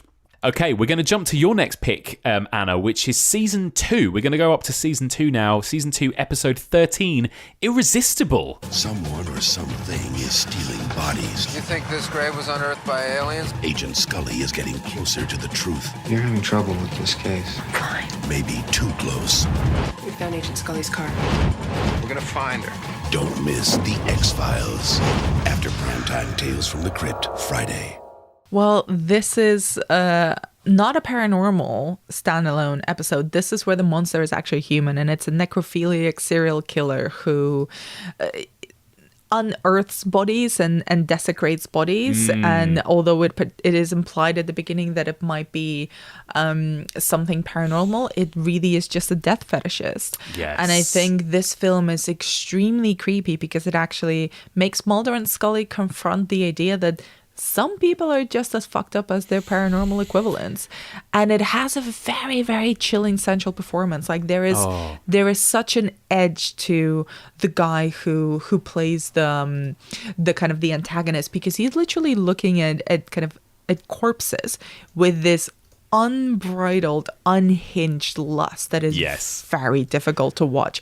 This is from 1993, and it is actually really creepy to watch even now. So I think this is one of the better, kind of more grounded Monster of the Week episodes for me. Absolutely love it as well. This is one of my personal favorites as well. And like you say, it's not even a paranormal one, is it? It is a straight up serial killer. This one feels very, very Silence of the Lambs-esque, almost Buffalo Bill type of character, right? But yeah, the fetish for kind of body parts, the hair, like there's lots of like body horror, there's lots of hair and like horrible gruey stuff in this as well. It's really good. It's really visceral and super dark for like you say, early 90s network television, isn't it? Loved it.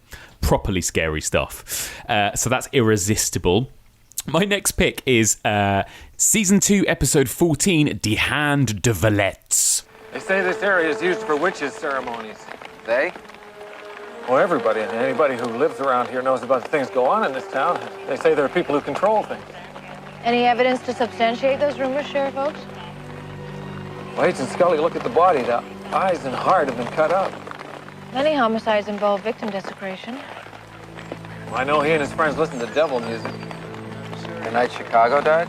I love this because this one really felt for me like a Buffy episode as well. And I really, and we've mentioned this already, but it became so clear to me as a Buffy fan how much Buffy and Joss Whedon must have been inspired by the X-Files, because there are so many stories that you feel like Joss Whedon kind of then sort of took from for Buffy. But this is basically about a bunch of devil worshippers, specifically in a high school, and these kids that are basically being targeted by these devil worshipping faculty members of this school, essentially. So this is like a proper occult horror film, condensed. Some good old-fashioned Satanists. Good old-fashioned Satanists condensed into a 40-minute episode.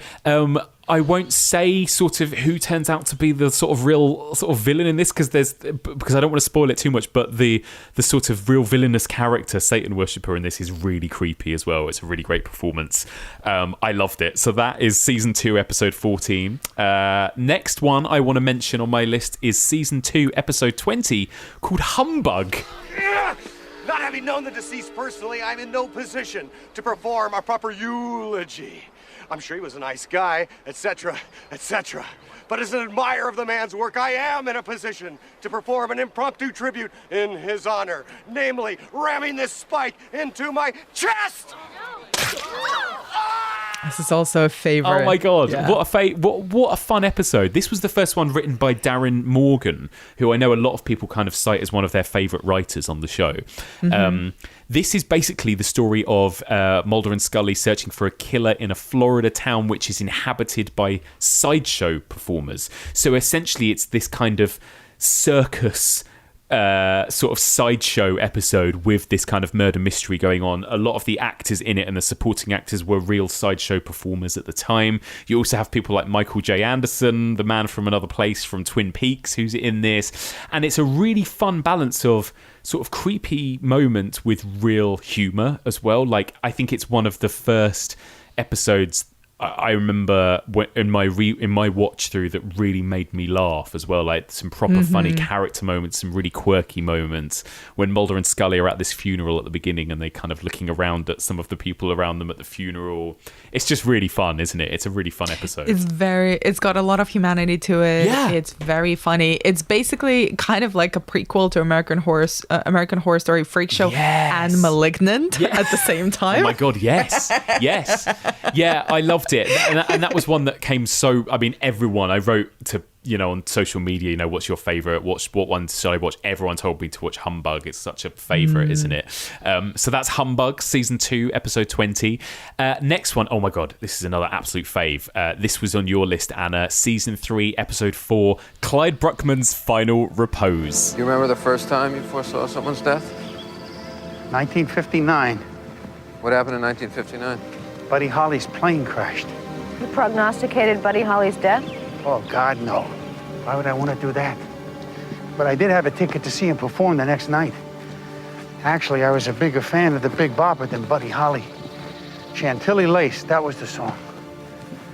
I'm not following. The Big Bopper was not supposed to be on the plane with Buddy Holly.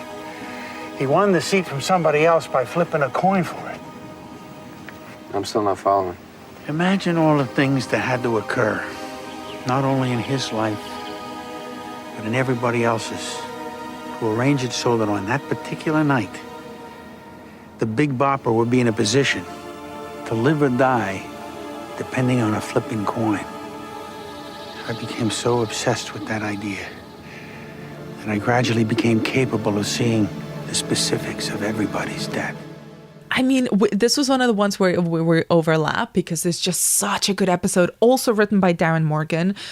It got an Emmy for Best Writing. It got an Emmy for Best Guest Actor for Peter Boyle, who at this time was like a massive actor. So he stars as Clyde Bruckman, who's kind of a grumpy old man and a reluctant psychic, essentially. Yeah. So it's someone, it kind of, in the same way as Humbug, I think, deals with the human repercussions of having a paranormal ability or having something otherworldly happen to you, but not by choice, and how people deal with it. And it's got this it deals with psychics. There's both a comedic psychic and a real psychic. And the show explores how they deal with their powers and also how they use them and misuse them.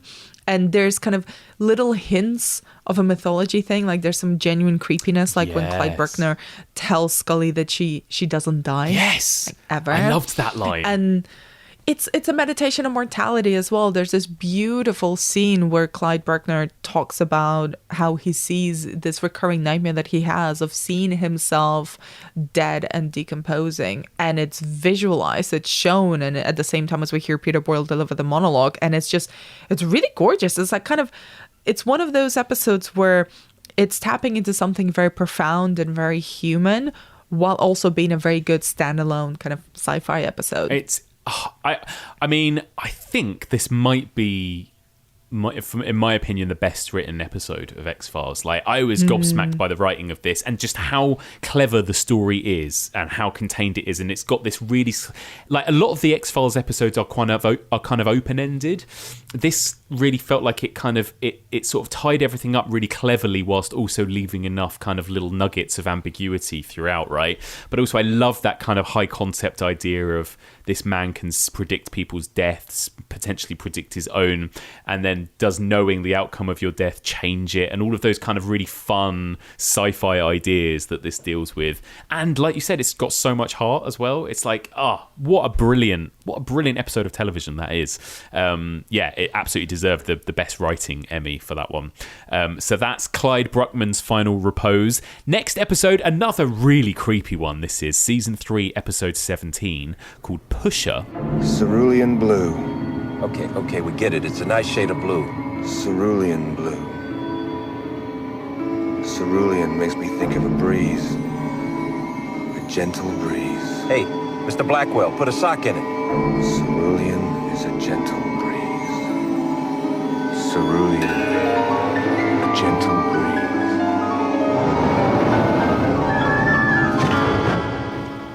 This was the first episode written by Vince Gilligan, who became obviously quite a big recurring writer on the show, didn't he? But then also famously now, he's the guy that gave us Breaking Bad. So this is basically about a guy who essentially can talk his victims into killing themselves, right? He can control people's minds. And he is just a really sinister, creepy character who's kind of really getting off on playing the FBI and kind of misleading them and murdering people and sort of stringing along Mulder and Scully in that real kind of classic serial killer kind of way, right? And there's a really clever, really tense moment at the end where he's sort of trying to control Mulder's mind in this almost kind of Russian roulette type situation where they've got literally a Russian roulette, they've got a bullet in the gun and they're all sat around the table and he's able to control Mulder and Mulder's trying to fight it.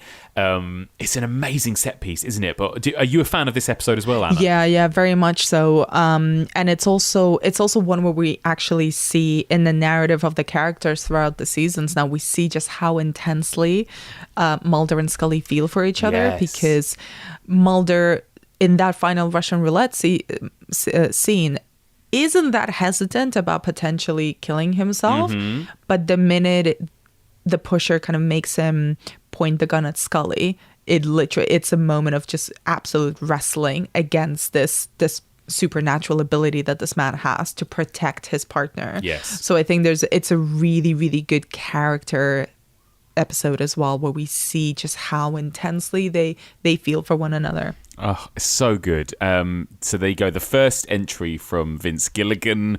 It won't be the last. So let's go to the next episode. This is on your list, Anna. This is an amazing one. This is Jose Chung's From Outer Space, Season 3, Episode 20. Seeking the truth about aliens means a perfunctory 9-to-5 job to some. For although Agent Diana Letsky is noble of spirit and pure at heart, she remains nevertheless a federal employee. As for her partner, Raynard Muldrake, a ticking time bomb of insanity, his quest into the unknown has so warped his psyche, one shudders to think how he receives any pleasures from life. I mean, season 3 in general is just banger after banger. I wouldn't recommend anyone kind of just dive into season 3 without perhaps watching the other ones. But it's one of the seasons where it's like, you can't stop watching. And this is a really funny one. Like, this is so funny. The narrative structure as well of it is insanely convoluted. So this is another Darren Morgan, and I think like it's pretty obvious that from the ones that I've picked, Darren Morgan is my absolute favorite out of the writers of the X-Files. And this is complicated. So like, Scully, it's all different points of view and they all kind of contradict each other, and we see them and we visualize them, and it's all kind of, the characters change, the performances and the tone changes depending on who's telling the story, but it's all sort of bookended by this novel that this very famous, very weird sci-fi author called Jose Chung is writing his book, and it's based on a real life X-File, and Mulder and Scully are trying to like get him to not go into too much detail because that would be counter beneficial for the X-Files and not spreading false information and not discrediting their work by making it into essentially cheap science fiction. So it's this comedic push and pull around them, and also kind of diving a little bit into how people see science fiction, the fiction element of it, and how that might affect the perception of scientists and people who are on the inside, like Mulder and Scully, who are trying to actually investigate and prove it to one degree or another, or take it seriously, and how that relates to sci-fi culture. Yeah, it's like it feels like one of the first sort of truly meta episodes, doesn't it, in a way? And I think they play with this kind of meta angle quite a lot throughout, like you've mentioned. But yeah, this it's so funny, and it's such a funny episode, but it is sort of the epitome of the show in a way, isn't it, as well? Because it's all about, it's that Rashomon thing of like, he said, she said, this is what one eyewitness saw and this is what another eyewitness saw, when it comes to alien abductions, and how sort of unreliable, in a way, different people's accounts are and different people's stories are, and that kind of thing. And it does it in such a fun, clever way, doesn't it? I loved it as well. All right, we're going to move on to the next episode now. Another fan favourite, right? And this was on both of our lists. Oh my God, this is possibly the most scared I've been all year. Like, this has scared me more than any film I've seen this year. Wow. And this is season 4, episode 2, Home.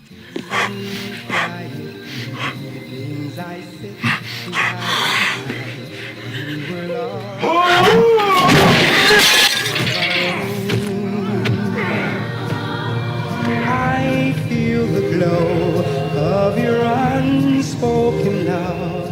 The remains of a murdered, deformed infant lead the agents to a family of murderous, inbred, animal-like brothers living on a secluded farm in a remote section of Pennsylvania. I.e., this is the wrong turn, Texas Chainsaw Massacre, Hicksploitation kind of episode, right, done in the X-Files.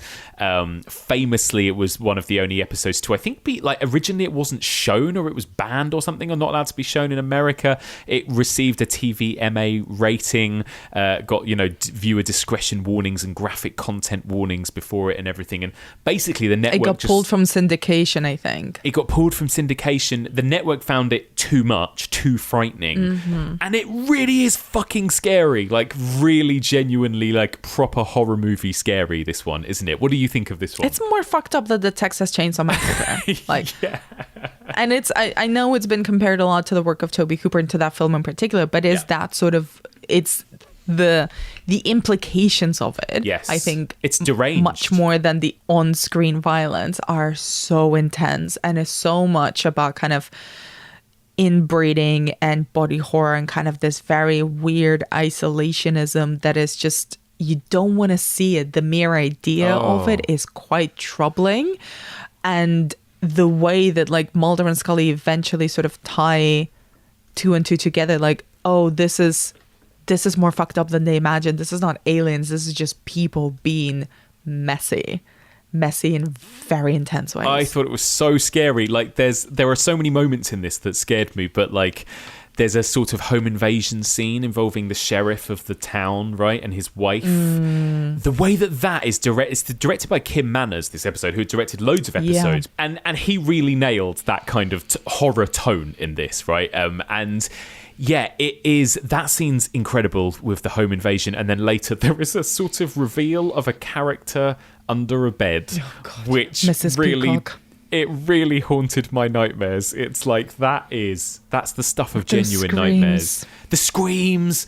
Oh my God. But then also moments of... this is upsetting. This is an upsetting episode. It's such an upsetting episode. And then also, in that brilliant X-Files way, there are moments of real funny humour too. Like, there's a moment with Mulder and Scully are kind of hiding in a pig pen, which is really funny, where they make a Babe reference as well, which I loved. So yeah, there's a moment as well where they're about to dissect a dead, deformed baby, and they're sort of making jokes about because they have to do it in a very tight closet.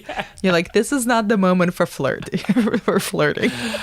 Absolutely incredible. I would recommend everyone who listens to this podcast, because you're going to be horror fans, if you don't watch The X-Files, just watch even just that one episode, right? Season 4, episode 2, Home. It's an incredible little horror movie. Okay, let's move on to your next pick, Anna. Oh, and this one's also on my list. I love this one. Season 4, episode 10. This is Paper Hearts. Watergate was on TV.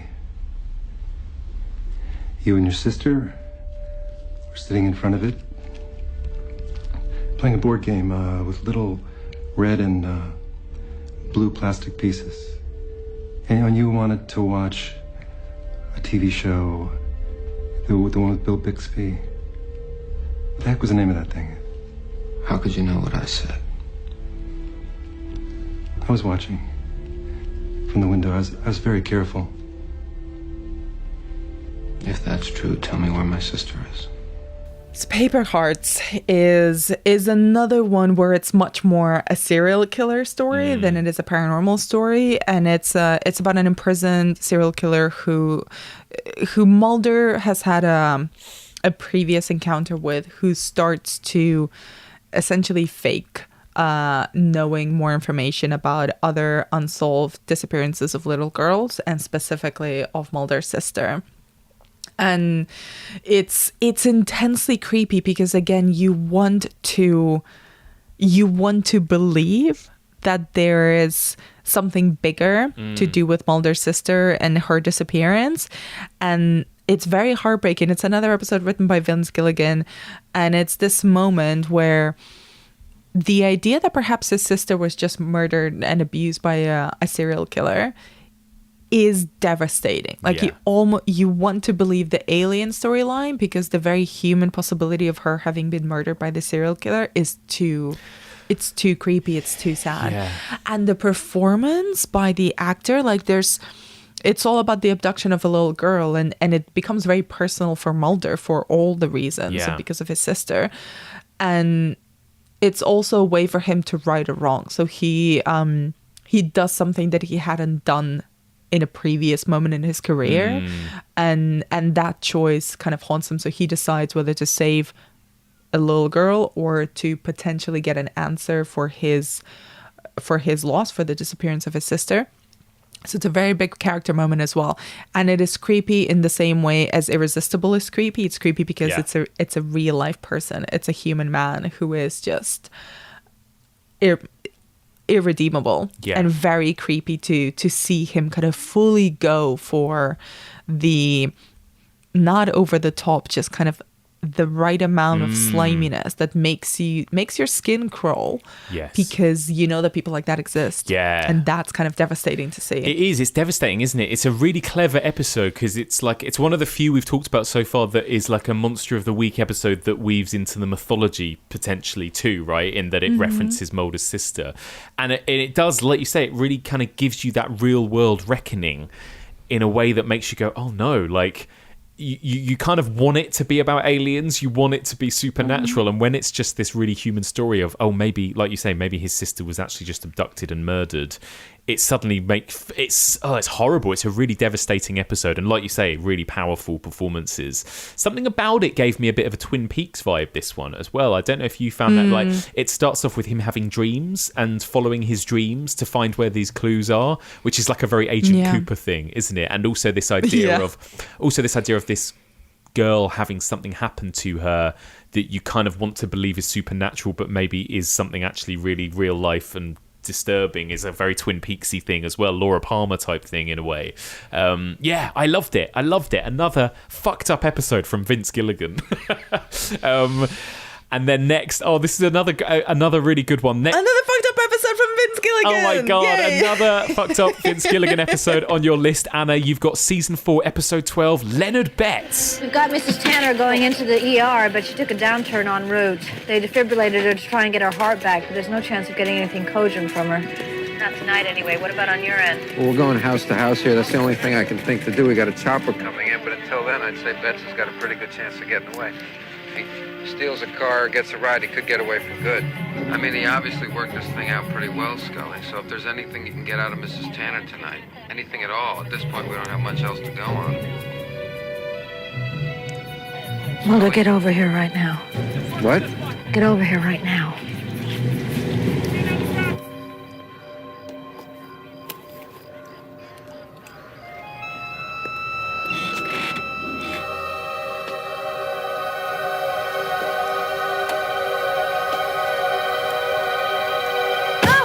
Okay, so I think this might actually be the first ever episode of X-Files that I ever saw as a kid. Amazing. Oh my God. No wonder it scared you. Uh-huh. No wonder I have a tendency to like fucked up things often written by Vince Gilligan.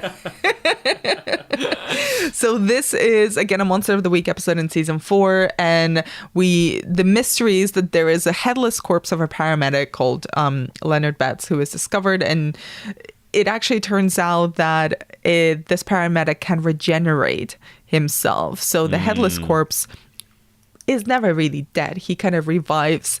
The body wanders back to his apartment and regenerates the head. Oh God, when he comes out of the bathtub. Fuck me.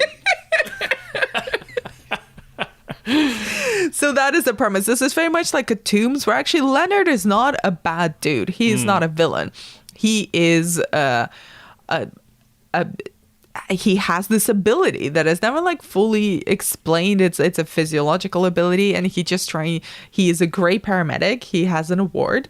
He's very proud, but he exists in a world that won't welcome him existing in this way. And also, this is the first hint that Scully has cancer, because Leonard, in one of his abilities, is that one of the things that makes him such a good professional is that he can essentially sense or smell cancer in his patients.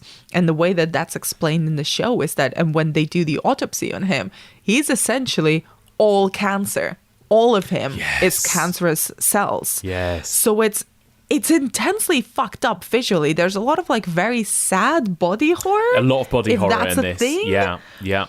But it's not scary. It's sad because it's kind of tragic, because it's this man who literally cannot really have a life, even though he basically is kind of eternal in a way because he can regenerate himself. But it's very painful. It is. And we see it all, and it's very weird. Oh my God, it's great. What a good episode. Yeah, that really sad moment when they go to his mum, and his mum thought that her son died like 10 years ago or whatever. And it's a really good, again, like Vince Gilligan, I mean, all of the writers are good at this, but Vince Gilligan, actually, I think is really good at that tonal balance, isn't he? That I suppose Breaking Bad did so well, where you're kind of tense, like you're watching a thriller, and then you're laughing at something quite slapstick, and then you're quite devastated by some emotional beat, right? And it's like Vince Gilligan really nails that, I think, in his writing.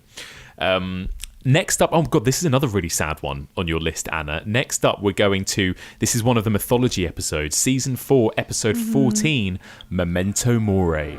Scully, something was done to you. Something that you're just beginning to remember. You can't quite figure it out, but it can be explained, and it will be explained. And no matter what you think as a scientist or a doctor, there is a way, and you will find it to save yourself. Mulder, I can't kid myself. People live with cancer. They carry on. And so will I. You know, I've got things to finish. To prove to myself, to my family. But for my own reasons. It's co-written by Chris Carter and Vince Gilligan, my boy Vince. And this is the one again where Scully is coming to terms with her cancer, which is deemed to be inoperable. It's an inoperable brain tumor. We do find out later that it's caused by aliens and an implant and blah blah blah. But again, this is a very humane episode where it's a woman of medicine. It's a skeptic, it's a scientist, a very strong-willed personality who is dealing with the possibility of her, being very, very sick. And that being the full stop to a lot of things that she did not imagine coming to a full stop at that point. And it's also a very, very good character moment as well. Not just for Gillian Anderson, who won an Emmy for her role for her performance in this episode, but also it's a very tender moment between Scully and Mulder, where they do trust each other, and it, aside from all the shipping and stuff, it's a moment where their professional lives put aside, it becomes more about them as people. Yes. And of Scully actually asking for help, and of Scully really demonstrating just how much she cares for Mulder. He is the first and the only person that she calls when she gets diagnosed to come and help her, even before her own mother. And it's a really, really beautiful character-centered episode that I think I don't even care about the mythology elements of it. The lone gunmen show up, blah blah blah. Yeah, that's all fine. It really is about Scully and Mulder being there for each other. Yeah, it's a really beautiful episode, isn't it? Like you say, it won Gillian Anderson a Best Actress Emmy this episode, and it really feels like that balance of Vince Gilligan and Chris Carter's writing, because it's got a lot of kind of voiceover and monologue, which is something I think Chris Carter likes to do, doesn't he, in his episodes? But it's really, really nice. It's a really good, really sad episode. Is it weird, Anna, that so many of our favourites are the ones that don't have so much paranormal or alien stuff, and they're just about fucked up human stories? I mean, it's pretty on brand for us, I suppose. Yeah, it seems on brand, to be honest. I'm not that surprised. Although this next one is quite a fun one. This next one on my list, another Vince Gilligan. It's season 4, episode 20, Small Potatoes. Hey, Scully, if you could be somebody else for a day, who would it be? Hopefully myself. So boring. I mean, wouldn't you even be tempted to try on somebody else's existence for a day, live your life as somebody else?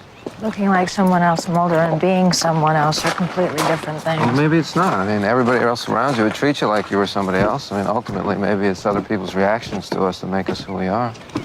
All right, then. Eleanor Roosevelt. Can't be a dead person. Why the hell not? Loved this one. 5 unrelated women in a small town give birth to babies with tails. The prime suspect is a man who can shapeshift into whomever he wants. So we've got this, like, what starts off as this, like, quite weird sort of seedy comedy about, like, oh, has this man kind of inseminated women with his sperm? Like, because he works in, I think, a sperm clinic, does he, or something? And then fertility clinic, yeah. A fertility clinic, and then it becomes that actually he's this shapeshifter who, and essentially it's a story about mediocre men, right? I mean, like that essentially is what the theme of this episode is. And this phrase, small potatoes, like, this man keeps describing himself as small potatoes, like he's not particularly attractive, he's not particularly successful, he's this kind of schlubby guy who happens to have this amazing gift where he can embody anyone else. And again, there are some creepy moments, there are some quite sad and poignant moments, there are some really funny moments, particularly when he inhabits the body of Mulder, right? So you've got David Duchovny actually playing this kind of schlubby man pretending to be Mulder, which is really fun. But it's a really... Are you a fan of this episode, Anna? I love this episode. So... Yeah. This is, it just makes me want to go out for drinks with Vince Gilligan, because the beginning of this episode is so fantastic, where like this baby with this little CGI little tail is a fantastic cold open. And then Mulder kind of at the it kind of gets solved pretty early on in the episode, weirdly. Half of it, they don't know he's a shapeshifter, but he basically solves the case by looking at the man's butt crack while he's trying to fix something. He's like, oh, I think there's the scar of a vestigial tail on you there, buddy. And it's also like a great comedic episode.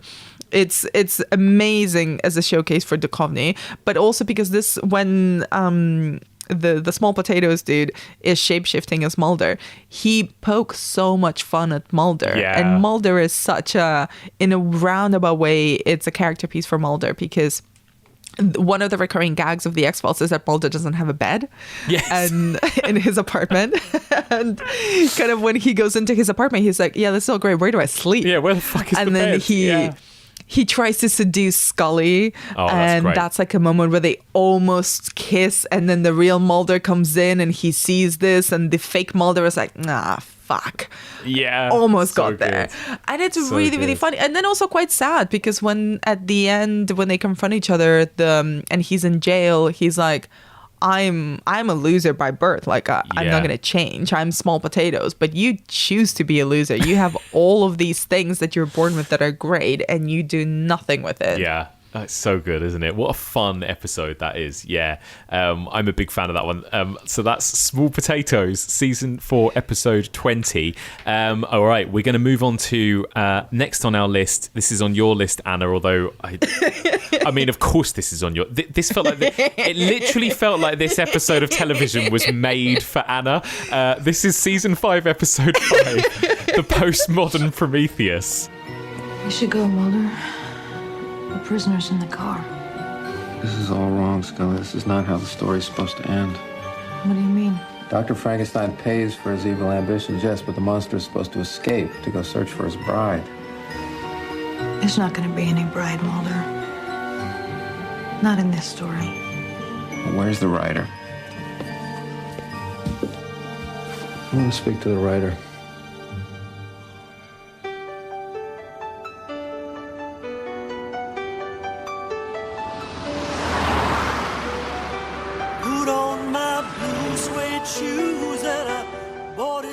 So exclusively on the Evolution of Horror podcast, I can actually reveal that I'm a time traveler. I wrote and directed this episode. I went back in time into the 90s and wrote The Postmodern Prometheus, season 5, episode 5, written by Anna Bogutskaya. I'm so sorry, Chris. The secret is out. I got to this episode and I was like, oh, right, this is why Anna wanted to come and talk to me about the X-Files, because there is a black and white Frankenstein story told to the music of Cher.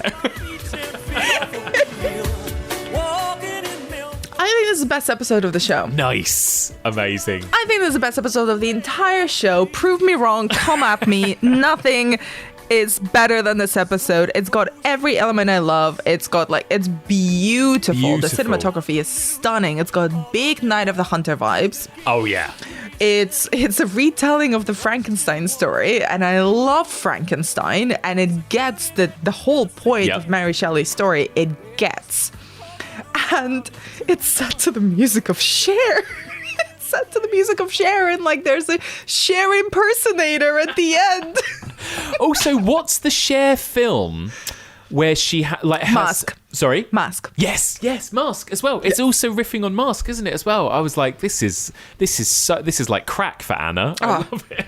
It literally is crack. Just shoot this episode into my veins. If I was going to rewatch any episode over and over again, it would be this one. It is absolutely outstanding. It just goes to show by this point, right? We talked about how many millions of viewers it had by season 5, and you kind of felt like Chris Carter just had artistic freedom to kind of make bold choices, and you've got this random kind of quite arty black and white musical episode here, and it's great, isn't it? It feels like the show, because of the concept of the show, it's able to do anything and be anything, and they're really experimenting with it at this point in the series, I think, aren't they? It's so good. Yeah. And it's one of these episodes as well where it kind of shows, much like Mary Shelley's Frankenstein, that the real monster is not the one that looks different. It's actually the hubris of man. Yeah. And it's the scientist and the mob mentality of this episode. So those are the real villains, and not the dude who was created in a laboratory, who's a genetic mix and looks a bit different. And there is a kind of almost meta vibe to this one as well, isn't there? I mean, it starts with kind of opening a comic book, and it's like we're inside a sort of black and white comic strip or something, or 50s movie in some way, or Universal horror movie. It could be a million different things. Very much that, yeah. Yeah. And it kind of gets at the universal truth as well, that nobody who likes Cher is a bad person. It's a very good point. I think David Duchovny, I read, he said on the record that this was one of his favourite episodes to film, and he particularly loved the end sequence where they're dancing to Cher at the end. But yeah, they go to see Cher live. They get to have some fun. And also, Cher was actually asked to be in this episode to play herself. She refused because she said it would be tacky, and then she regretted it. She went on the record and she said, actually, I regret it. That was a really beautiful hour of television. And they did this very classy choice, because it wasn't her playing herself. Yeah. They just shot the actress, they imitated from behind, so you just get at this time in the history of Cher's hair, it was the big curly hair, very Witches of Eastwick vibe. Yes. So you just get that kind of from behind, and she goes down and she says hello, and she holds the hand of of the character, and it's very lovely. Oh. It's lovely. It's great vibes all around in this Great episode. vibes. Great episode. I love it. So that's the postmodern Prometheus. Next on the list here is Bad Blood, season 5, episode 12. Yesterday morning, when I arrived at work, you were characteristically exuberant. Hope you brought your cowboy boots.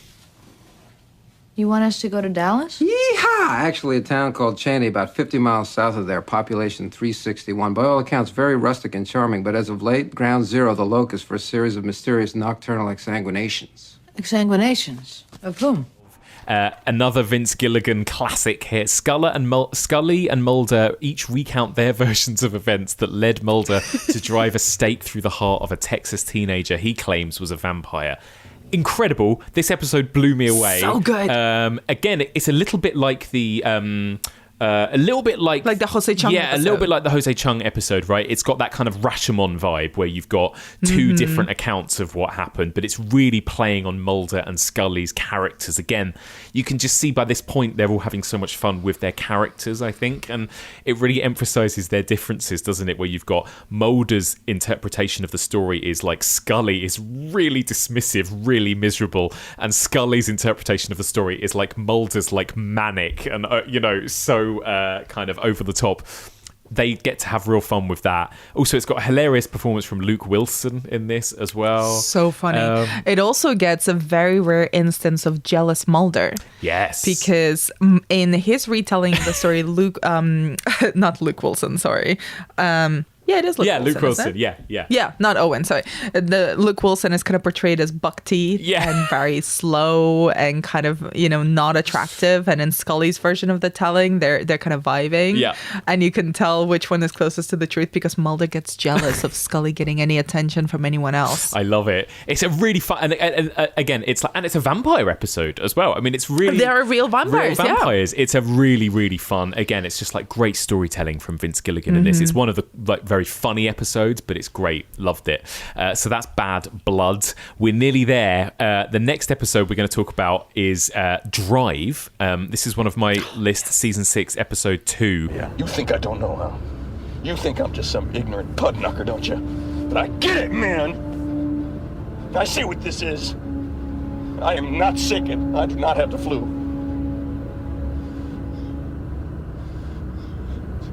Vicky and me were just some kind of government guinea pigs. You think the government did this to you? Oh, hell yeah, who else? You see it all the time on the TV. They're dropping Agent Orange. They're putting radiation in little retarded kids' gonads. Oh yeah, you sons of bitches sneaking around my woods at night. I seen you. You think I don't know? Once again, Vince Gilligan. And this is actually probably the most Vince Gilligan episode, right? Because it stars Bryan Cranston. Bryan Cranston as a man tormented by a piercing sound in his head that could make his head explode unless he heads west as fast as possible and takes Mulder hostage, basically. So this is essentially Speed, right? Done by the X-Files, where Bryan Cranston has to go at like faster than 70 miles per hour or else his head will blow up. So basically most of the story is moving. Most of it takes place on the road in the Nevada desert as Mulder and Bryan Cranston, who is always amazing, right? Just like racing through the desert. And this is where they met as well. Yeah. Breaking Bad exists because of this episode. Because of this episode of television. It's phenomenal. It's genuinely tense. I love these sorts of movies set on the road. It feels a bit like Steven Spielberg's Duel or something as well, and obviously Speed, but it's got that kind of vibe to it. Well, I think there's such a rich tradition in American cinema of the road movie as well, because it's such a little massive country and the road is even in American cinema, it's such an iconic part of the visual history of American cinema. And this kind of takes it back to that. It's like, yes, there's this sci-fi premise, but ultimately it's like Mulder on the road. Yeah. Like they need to be constantly driving. And there is a kind of really fun sort of dynamic where Bryan Cranston's character is he's kind of a bit of a dick, really, but he's not necessarily the villain, but he is portrayed as a bit of a redneck, like he's a bit anti-Semitic, and he's got all of these kind of he's not a likable character at all, he's he's kind of a victim of this weird situation that has come upon him, and also killed his wife before him. Yeah, and it takes a really interesting stance in that at the end he's sort of right in his theories, right? He kind of thinks that the government did this to him, and then at the end David Duchovny's like, well, you were right, they did and everything. But it was it's interesting to see their relationship evolve while they're in this car together as well. It's really great. Again, it's like a little mini film or something, isn't it? It's so Vince good. Gilligan is very good in all the episodes that we've kind of pointed out that he's written. Very good at showcasing like the perils of mediocre men. Absolutely, yeah. And I guess that he literally made a whole show about that, didn't he, in a way? But yeah, it's really true. He's very good at that. Next up, I'll just mention very briefly, I loved this one. This was an episode in season 6, episode 15, called Arcadia. I've got a bit of a weakness for suburban hell. These are my favourite types of stories. The blue velvet, the white picket fence with the evil monster lurking behind it, right? Stepford, all of those sorts of things. That's like my favourite little niche subgenre, and this is that, right? So Mulder and Scully go undercover as a kind of middle-class husband and wife moving into this like perfect neighbourhood, Wisteria Lane type road, where there is this monster that is basically killing people for breaking the rules of the neighbourhood. So for like having a noisy garden ornament, or having too many pets, or like having the lawn too long, or whatever. If you break these rules in this neighborhood, you are killed by this giant monster that comes from the ground. It's a really fun episode, and also you get a really fun Mulder and Scully dynamic in this as well, where they have to pretend to be husband and wife as kind of undercover agents. I just loved it. It's so funny. Really fun. And Mulder really leans into their performance as husband and wife. Like he is full on being like, we have to perform all the way, don't we, Scully? So good. And it's like, it's very much fan service for the shippers. It is exactly that. And and she is so brilliantly dismissive of him as well. It's just like absolutely not bothered by any of his bullshit. And he like yells, "Make me dinner" and stuff at one point, and she's just like, yeah. Sure. It's so good. Yeah, love that episode. So that's Arcadia. We're nearly there. A couple more options here. So Anna, next on your list is Field Trip, season 6, episode 21. So this, I think, also, I had the kind of these visual flashbacks to this episode when I was rewatching it. I think this was also one of the very early ones that I saw, because I very distinctly remember the trippiness of it. It's written by Chris Carter and Vince Gilligan again, and it's a mystery when Mulder and Scully find the skeleton remains of a young couple. They've only been missing for 3 days, and it's just the skeletons that remain. So it's already kind of odd. And they're found in an area that is sort of known already for unexplained paranormal UFO related activity. And what happens, it gets weirder when Mulder and Scully find the husband alive and well. And it does also become one of these weird perspective episodes where the resolution of it is kind of trippy. Yeah. And I'm not going to say what it is, but it essentially plays like with the idea of psychedelics and of them having a distorted perception or distorted reality in a way, but that's nothing to do with aliens, but it's something very, very earthly. And visually as well, it's very interesting. There's a lot of like, not quite body horror, but sort of weird colors, weird goo. It's a very physical episode, and it also stars I forget the actor's name, but he played on the US version of The Office. He played Pam Beasley's fiance. So that guy is the protagonist, like one of the victims of the episode, and it's just a really, really great standalone one where Mulder kind of gets quite implicated in the case and needs to be pulled back out by Scully. Great one. And again, great play of perspectives, which Vince Gilligan is so great at doing in a lot of these episodes that we've singled out. Yeah, I loved it as well. I just realised that the title itself is quite clever, right? Because it's got the word trip in the title, because it is that. It almost feels like some sort of Ben Wheatley type story, right? People sort of tripping out in the woods. It's really good. It's really good. I loved it as well. That's Field Trip. And last but not least, Anna, and you've ended your list with one of the revival episodes, right? So season 10 from from 2016, episode 3, Mulder and Scully meet the weremonster. You don't believe me, do you? I thought I was going to believe you, but it's just too fantastic. It's not fantastic. It's tragic. No, I mean, it's just silly. That's my life you're talking about. It's my life, too. You and me were the same, Guy. We both want to believe in things that aren't real. Or even possible. There are more things in heaven and earth than are dreamt of in your philosophy. I know that. But did you know the first folio version reads, than are dreamt of in our philosophy? So Hamlet is not just calling Horatio an ignorant idiot, he's calling us all ignorant idiots? It's a comforting thought, isn't it? Love it. I mean, this is very Abbott and Costello vibes, right? Absolutely. And it's one of the standout episodes for me from the revival. I'd argue kind of like the best one. It's a funny one as well. It's also written by Darren Morgan. I think this was his return to X-Files. Yes. And as some of his most celebrated scripts, including Ho-See Chung, it's very meta and very aware of the fan culture around the show and the intricacies of the show. So it is packed with Easter eggs, with references. And again, it's all a question of perspectives. And much like the title implicates, Mulder and Scully find the scenario where someone says that they've been attacked by a monster. There's a dead body. And actually turns out that there is both a monster and a real life serial killer. And we see a lot of the story from the monster's perspective as well, which is very funny because he's played by Rhys Darby. Oh, I love him. Obviously from What We Do in the Shadows fame and from Flight of the Conchords fame. Really funny New Zealand comedian. And it's kind of a very verbose, very easygoing monster who's hilarious and kind of really makes us again question who's the real monster here. Is it the guy with the scales who transforms and like eats not quite humans, or is it the serial killer who really wants to talk about why he became a serial killer? It's really funny and just kind of plays around with the Rashomon thing that you were talking about, like with those perspectives and people retelling the same scenarios, the same scenes from their perspective.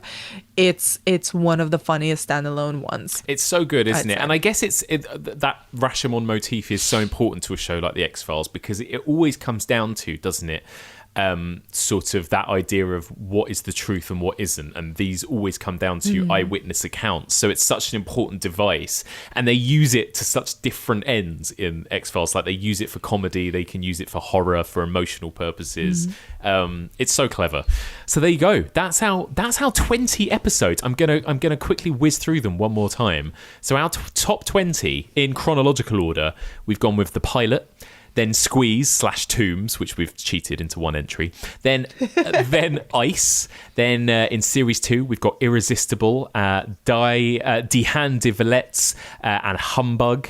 Then in Season 3, we've got Clyde Buckman's Final Repose, Pusher, Jose Chung's From Outer Space. From Season 4, we've got Home, Paper Hearts, Leonard Betts, Memento Mori, and Small Potatoes. From Season 5, The Postmodern Prometheus, Bad Blood. From Season 6, Drive and Arcadia and Field Trip. And then from Season 10, Mulder and Scully meet the Weremonster.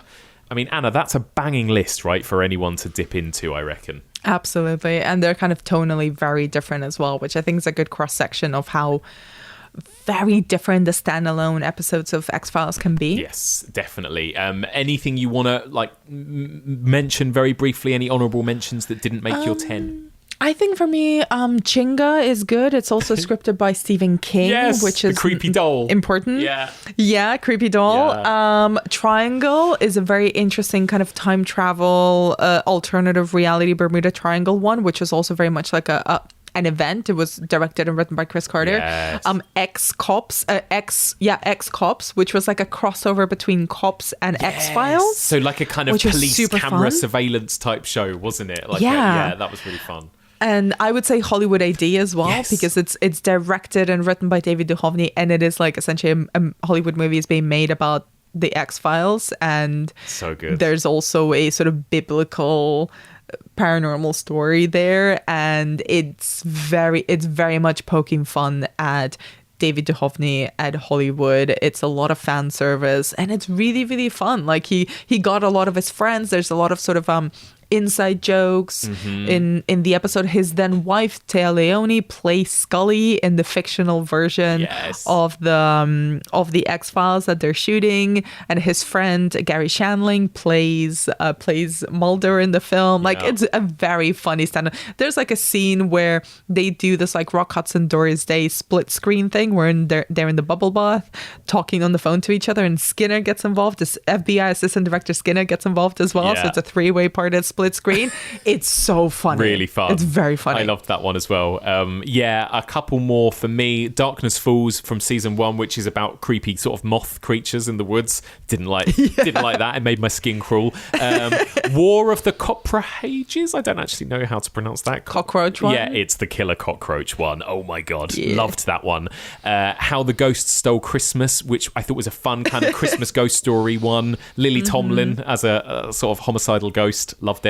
And Detour, which is the sort of Predator type one, right, where they sort of go into the sort of into the jungle, and there's this thing that can kind of camouflage in with the trees that is sort of preying on them. Really enjoyed that as well. And as you mentioned, Triangle, I loved that one too, where they get kind of lost in the Bermuda Triangle, and Mulder ends up kind of traveling back in time to sort of being on a Nazi ship in World War II. It's great. Loved that one. Yeah. And also the host, which obviously has Flukeman, which is one of the most visually kind of still quite creepy villains of the X-Files. Like this sort of, also played by Darren Morgan, the writer. He plays him.